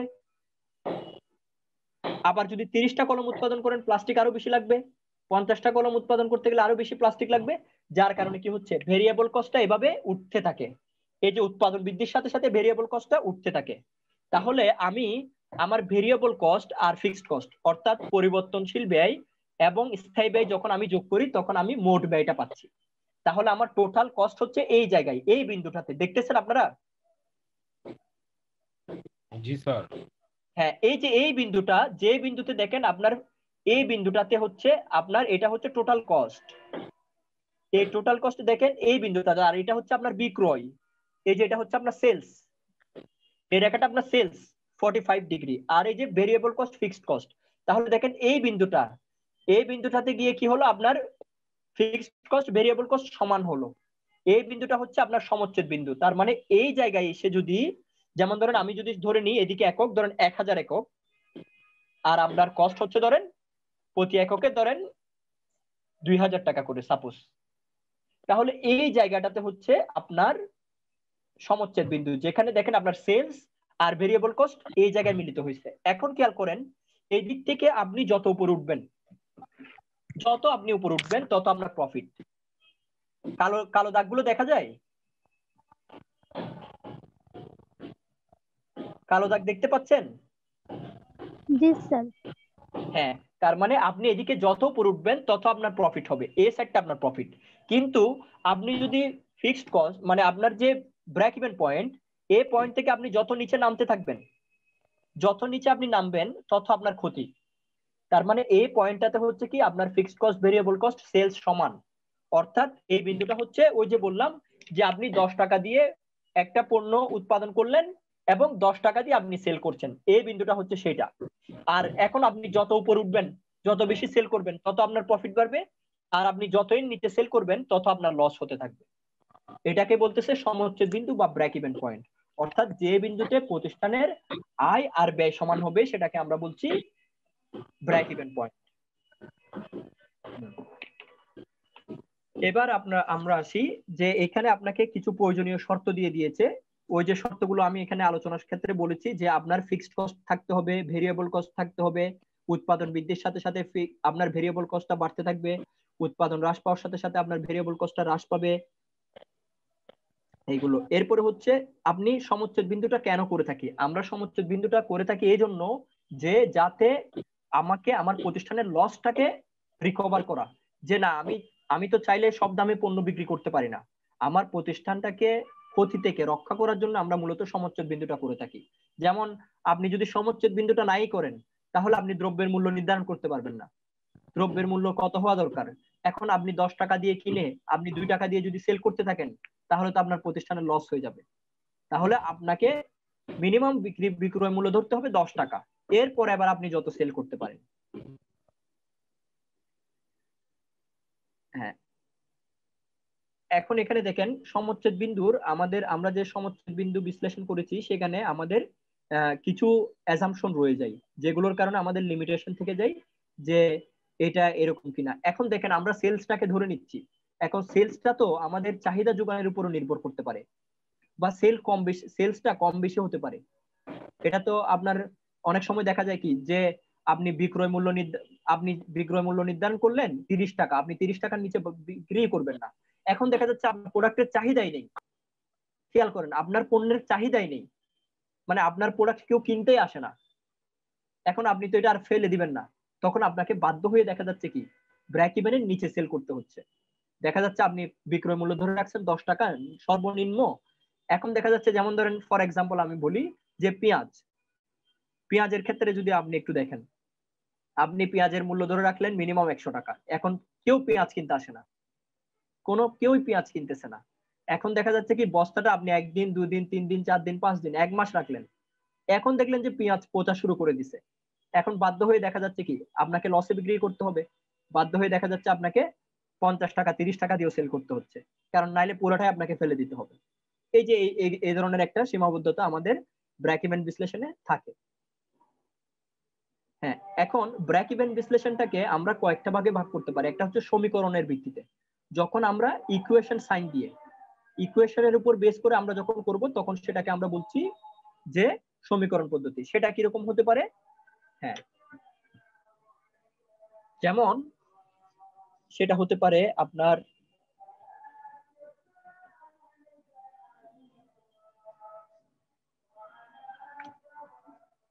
ধরেন আপনি দেখাচ্ছেন এভাবে যে sales equal to fixed cost plus variable cost. এই যে ইকুয়েশন সমীকরণের মাধ্যমে আপনি দেখাচ্ছেন, তার মানে কি আপনার সেলস হচ্ছে ধরেন 10 টাকা, আপনি ধরে নিলেন কি ফিক্সড কস্ট 8 টাকা, ভেরিয়েবল কস্ট 2 টাকা। এই যে যখন আপনি একটা ইকুয়েশনের মাধ্যমে সমীকরণের মাধ্যমে আপনি যখন এটাকে ব্রেক ইভেনটা দেখাবেন তখন সেটাকে আমরা বলছি রৈখিক পদ্ধতি, সেটাকে আমরা বলতেছি সমীকরণ পদ্ধতি। যখন আপনি আপনার সমচ্ছেদ বিন্দুটাকে একটা রেখাচিত্রের মাধ্যমে, একটু আগে যে আমি দেখালাম রেখার মাধ্যমে চিত্রের মাধ্যমে যখন আপনি দেখাবেন তখন সেটাকে আমরা বলছি রৈখিক পদ্ধতি। হ্যাঁ, নিরাপত্তা প্রান্ত কোনটা? এই যে একটু আগে যে আপনাকে দেখালাম ব্রেক ইভেন পয়েন্টের উপরে আপনি যত যাবেন তত আপনার নিরাপত্তা প্রান্ত।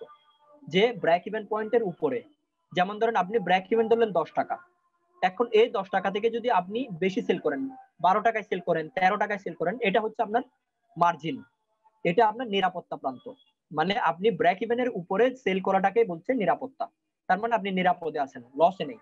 ব্রেক ইভেনের 1 পয়সা উপরে গেলেও আপনার নিরাপত্তা প্রান্ত, 10.10 টাকা 1 পয়সা, এটা আপনার নিরাপত্তা প্রান্ত। হ্যাঁ, ব্রেক ইভেন্টের সাথে কিছু রিলেশন আছে, যেমন ফিক্সড কস্ট বা ভেরিয়েবল কস্ট, এগুলো যত বাড়বে ব্রেক ইভেন তত বাড়বে, কারণ আপনার পণ্যের খরচ যত বাড়বে তার মানে আপনার ব্রেক ইভেন তত বাড়বে। আপনার পণ্যের উৎপাদন খরচ যত কমবে আপনার ব্রেক ইভেন তত কমবে। তার মানে কি হচ্ছে ব্রেক ইভেনের সাথে আপনার যে ব্যয়, স্থির ব্যয় বলি বা পরিবর্তনশীল ব্যয় বলি, এগুলো ব্রেক ইভেন পয়েন্ট যদি বাড়ে, মানে পরিবর্তনশীল ব্যয় আর স্থায়ী ব্যয় যত বাড়ে আপনার ব্রেক ইভেন তত বাড়ে, পরিচালন ব্যয় বা স্থায়ী ব্যয় যত কমে আপনার ব্রেক ইভেন তত কমে। তার মানে ব্রেক ইভেনের সাথে এই কস্টের রিলেশনটা পজিটিভ, ধনাত্মক, পজিটিভ রিলেশন। এরপরে হচ্ছে কি আপনার আমরা যদি উত্তরণ ব্যয়গুলো দেখি, অন্যান্য যে কস্ট গুলো আছে, উত্তরণ ব্যয়, ফ্লোটেশন কস্ট, এই ব্যয়গুলো, ফ্লোটেশন কস্টটা কি, যেমন আপনি যখন শেয়ার ইস্যু করেন, শেয়ার ইস্যুর ক্ষেত্রে আপনার দেখা যাচ্ছে কি কিছু ব্যয় হচ্ছে। কিরকম ব্যয় হয়, যেমন ধরেন আপনি শেয়ার ইস্যুর ক্ষেত্রে একটা ফি দিচ্ছেন, একটা চার্জ আপনার কাছ থেকে কেটে নিচ্ছে শেয়ার ইস্যুর বিনিময়ে, এই যে এই চার্জটা হচ্ছে ফ্লোটেশন কস্ট। হ্যাঁ, এখন আপনি যখন প্রোডাক্ট প্রডিউস করবেন তাহলে আপনাকে এই ফ্লোটেশন কস্টটা খরচে আনতে হবে, কারণ এটা তো আপনার একটা খরচ চলে গেছে। তাহলে কি ফ্লোটেশন কস্টটাও যদি বাড়ে আপনার ব্রেক ইভেন বাড়ে, ফ্লোটেশন কস্টটা যদি কমে আপনার ব্রেক ইভেন কমবে। আবার কন্ট্রিবিউশন মার্জিন, কন্ট্রিবিউশন মার্জিন হচ্ছে ওই যে আপনার নিরাপত্তা প্রান্ত। কন্ট্রিবিউশনের সাথে আবার এটার সম্পর্কটা হচ্ছে ঋণাত্মক। কন্ট্রিবিউশন মার্জিন যত বাড়ে আপনার ব্রেক ইভেন তত কমে, কন্ট্রিবিউশন মার্জিন যত কমে আপনার ব্রেক ইভেন তত বাড়ে।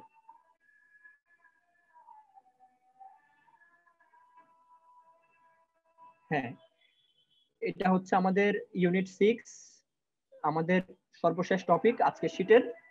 এখন আপনাদের যদি কারো কোনো প্রশ্ন থাকে আপনারা কাইন্ডলি প্রশ্নটা করেন।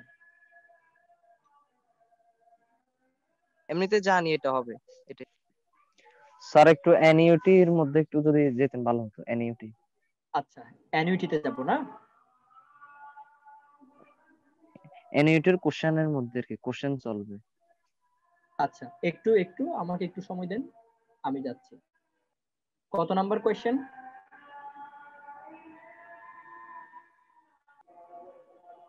জি, অ্যানুইটি। জি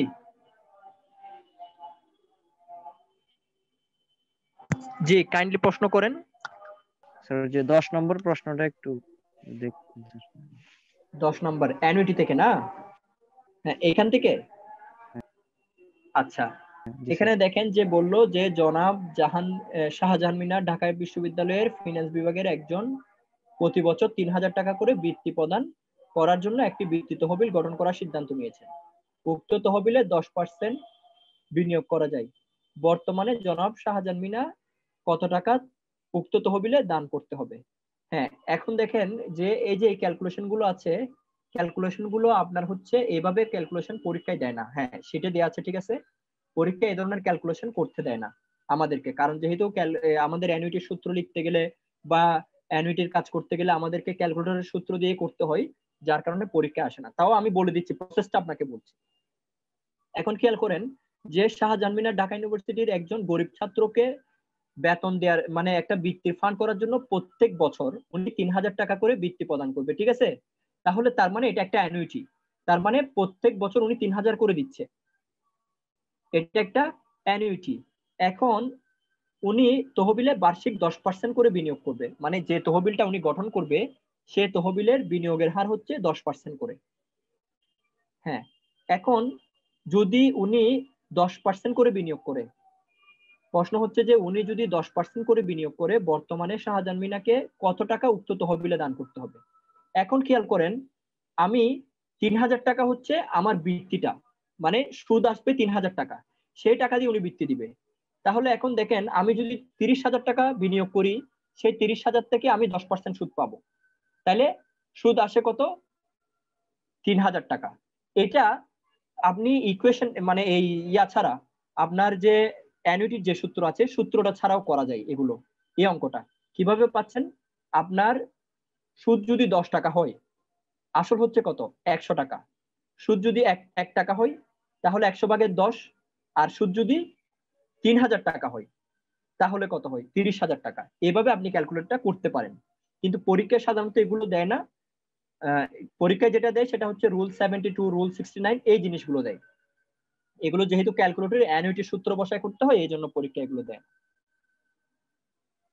আর আপনি যদি বলেন আমি ক্যালকুলেশনটা আমি করে দেখাতে পারি।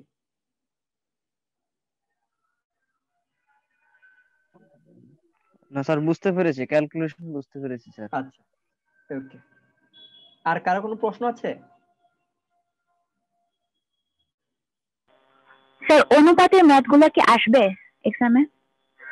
অনুপাতের ম্যাথটা আসে হচ্ছে মূলত অ্যাকাউন্টিং এ। হ্যাঁ, আপনার যে ফাইনান্সিয়াল স্টেটমেন্ট অ্যানালাইসিস যেটা আছে সেখান থেকে হচ্ছে, যেহেতু এটা অ্যাকাউন্টিং রিলেটেড, আপনি দেখবেন অ্যাকাউন্টিং থেকে অনুপাতের ম্যাথ গুলো চলে আসে, যে চলতি সম্পত্তি 2 লাখ টাকা হলে, চলতি দায় 3 লাখ টাকা হলে কার্যকরী মূলধন কত, বা চলতি সম্পত্তির অনুপাত 2 হলে চলতি দায়ের অনুপাত 5 হলে কার্যকরী মূলধনের অনুপাত কত।